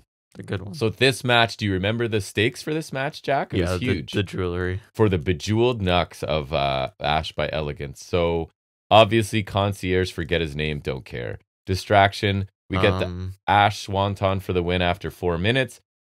Zaya is required to return the jewelry, but surprise, surprise, she uses it to knock out Ash instead and then kind of tosses the knucks onto her. So cool. Ash is a waste of a signing, and Brookside is kind of not far behind, really. Yeah, I don't think we ever really loved her in UK. And she's not getting better or whatever the problem is. I'm still not into it. Rosemary segment, she's all whatever because Havoc is gone. I don't remember where or how she went. Don't really care to look into how. So Rosemary that is getting rid of all attachments, and it looks like she's turning evil. So go back to the Undead Realm and see what you can find. She just toggles back and forth, right? And it's none of it feels fresh anymore. She's just going to now be heel version of her. So great. Yeah. And in the ring, I don't really enjoy her. Team with Crazy Steve again? I don't know. We'll see what she finds if she goes to the Undead Realm. Maybe Su Yung comes back? I guess, yeah. Little exchange between Kushida and Santino. They talk about how they have both been sick after interacting and or wrestling Jonathan Gresham. But Kushida thinks he'll be fine for his upcoming match at Explosion. So it's kind of like Edge. The mist is affecting people here in TNA. Leon Slater beat Alan Angels with his Swanton. This sounds crazy, like until you see it. Swanton 450. I've seen it. Right? So it starts out looking like that's what he's hitting. He does like a Swanton and then tucks hard to manage it into a 450. It was not a perfect 450 this week. Still impressive, but it was a 4.5 minute win. Slater's impressive for a 19-year-old. I sent you a clip of, did you hear what the person was yelling? No, it wouldn't load. Oh, so it was basically, because it's Alan Angels and somebody just clearly yelling, "You should put your mask back on," which I thought was pretty funny. It made me laugh. Khan comes out after the match to snap Angel's neck. Slater takes exception with that. And there's a great sentence there. It looks like we're getting a Slater Khan program. Hooray. Good for Slater, I guess. The most notable thing here was the ref left the ring in the middle to cough up black goo out on the floor. Okay. And we are told that he was the ref for Kushida Gresham at the last pay-per-view. So anyone that's in his orbit is going to be black goo. So wouldn't that quickly be everybody? Yeah. Because now they're with someone else? Does it have to come from Gresham? I don't know. You're not a carrier. You can't pass it on. Yeah, that's just that gimmick's on we're on a path. Very close to already well, because the look for me is already not great, stuff. But it's now it's why is he like that all of a sudden? It's so weird. And I feel like it sort of killed momentum because people live in attendance, all they see, especially unless you're on the side where he went out, you just see the ref slide out and disappear to the floor. Right. So it's like the crowd gets quiet and is because they don't have commentary. Right. We had commentary go, "That's the ref that ref the Kushida Gresham match," which seemed funny at the time. But anyways, Jake Something, could have been notable if it was Kid Ref. Right. Did you hear Jake Something turned heel? So he had a live interview. Diener comes out and is doing his pandering and is like, "I support you and the crowd supports you." And I liked it because Jake is not stupid. He goes, "Just like when you had my back and then you killed me before joining Violent by Design, do you think I'm dumb," kind of thing. And so he ends up clotheslining him and walking off. So it looks like Jake, and again, fine. They just need to really, really push him, I think. Kaz and Macklin had a pretty good 11-minute match in the middle of this show. The Rascals get involved, of course, because they have a problem with Macklin. Spray painted him in the face, and Macklin loses to the Fade to Black. No, you can't use that name. We talked about it, that Gail Kim is on a retreat with Giselle Shaw in a cabin in the woods somewhere. I did see them just post a video that Giselle Shaw's on her way back or something. And it's Gail Kim, is counseling her and saying, you can't quit after just one loss. She's here to guide Giselle Shaw back home. So Shaw seems to be thinking about doing that. And it looks like she may come back as a babyface, which I'm interested to see. Might be tough because I thought she did a really good job as the quintessential diva heel, but she's going to have Gail Kim mentor her, I guess, for a face run, it looks like. We'll see. Second half of the Santana interview, I thought it was really good again. I feel like it's true. And if so, it was pretty crazy because it's basically he saw on his kid's letter to Santa and they showed the letter, "Please get dad help," or "Help dad get better," or Santana? something. Yeah. And so that was his like moment where he went into rehab after that and sort of just the hard road he's had to get back here. That's Again, crazy. really realistic, really good. I just hope that they have to keep the ball rolling now with him, right? Get him in a program right away. Bring in Ortiz, like whatever. all that. First class, we're up in a box for the main event. No one cares at all. He just have to find a way. He introduces himself and Rich Swann, and that's about it. And then, yes, we get this main event. So you heard what it was? Yeah. So it's Champions versus All-Stars. Do you know what it's for? Title shots? Nothing. Oh. As far as I can tell, which is one of my annoyances with this. Shouldn't it be like wherever champion gets pinned gets a title shot? I'm pretty sure it was for nothing, but I could be wrong. So the champions are all the champions right now. Moose, Jordan Grace, Laredo Kid, Masha Slamovich, Mustafa Ali, Alicia Edwards, Brian Myers, Eddie Edwards. So the system and then miscellaneous. Mixes of faces and heels, or yeah, Laredo Kid's a face, Grace is a face. Yeah. Everyone else is a heel. All stars. So this is basically them going, here's the other people we care about in this company at this time. Broken Matt Hardy, unfortunately. Ryan Nemeth, unfortunately. That's Eric Young, a little unfortunately. That just at this point in his career and my exposure a little to him. better. Spitfire, whatever. Sure. Sammy Callahan, Yeah. sure. Hendry, sure. Yeah. Steph DeLander, fine. Feels like about 10 to 15 minutes of entrances. So much of me going plus 10 seconds, plus 10 seconds. Like 20 people or something. Yes. Only 2 people are allowed on the apron at a time. So you just have people standing around like lumberjacks. So even optically, I'm annoyed by this. And like, how do you decide when's your time on, like, you know what I mean? Do you pull your partner off? It's just like, stupid. Yeah. So this match greatly annoyed me. It felt like I was, because there's so many people, it feels like you're watching a montage of the TNA roster because it's like new combination, new, you know what I mean? I just didn't really care to pay full attention to it, if I'm being honest. I thought Hendry looked good, showcasing like his power is crazy. Yeah. He ended up picking up the win with his standing ovation to Myers, I think. I thought Callahan, the action kind of picked up when he was involved. I don't know. It was just too much going on, too many people. There was no reason for it. There were no stakes attached to it. So I did not like this. I put it on my list of things I did not enjoy this year. And then did you see how the show ends? No. We get this big elaborate production thing that I always get fooled into thinking it's going to be something cool, but it's really just PCO coming out and being reanimated and coming to the ring and digging through a bag. Like, it looks like a bigger version of the Bag Attacks, but he pulls out random stuff, throws it on the ground like he's searching for things, smashes a light or anyways, pulls out a rose and gives it to DeLander. So PCO romance angle. Oh boy. There's no way that's... So Jonathan Gresham, Inc. angle, Rosemary going to the Undead Realm angle. There's no way that's what and now I refuse to believe that's what we're heading down a path for TNA right now that I'm not super thrilled about. But anyways, we'll see. I did not watch any SmackDown Me neither. last night, so we don't have anything. You said there's nothing new on the World of Figures. No. So I think that's going to wrap up episode 200. Pretty crazy. We've done 200 episodes. Anyone that's been here since the very beginning, let me know. Thank you, and we're sorry. One of our regular commenters, I asked him how long he'd been listening, and he said it's been multiple years, so he was really early on to it as well. So thanks to him, you know who you are, and a few loyal listeners.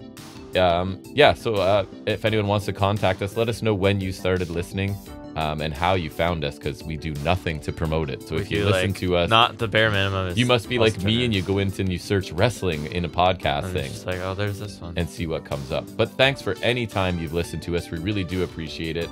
We'll be back next week for episode 201.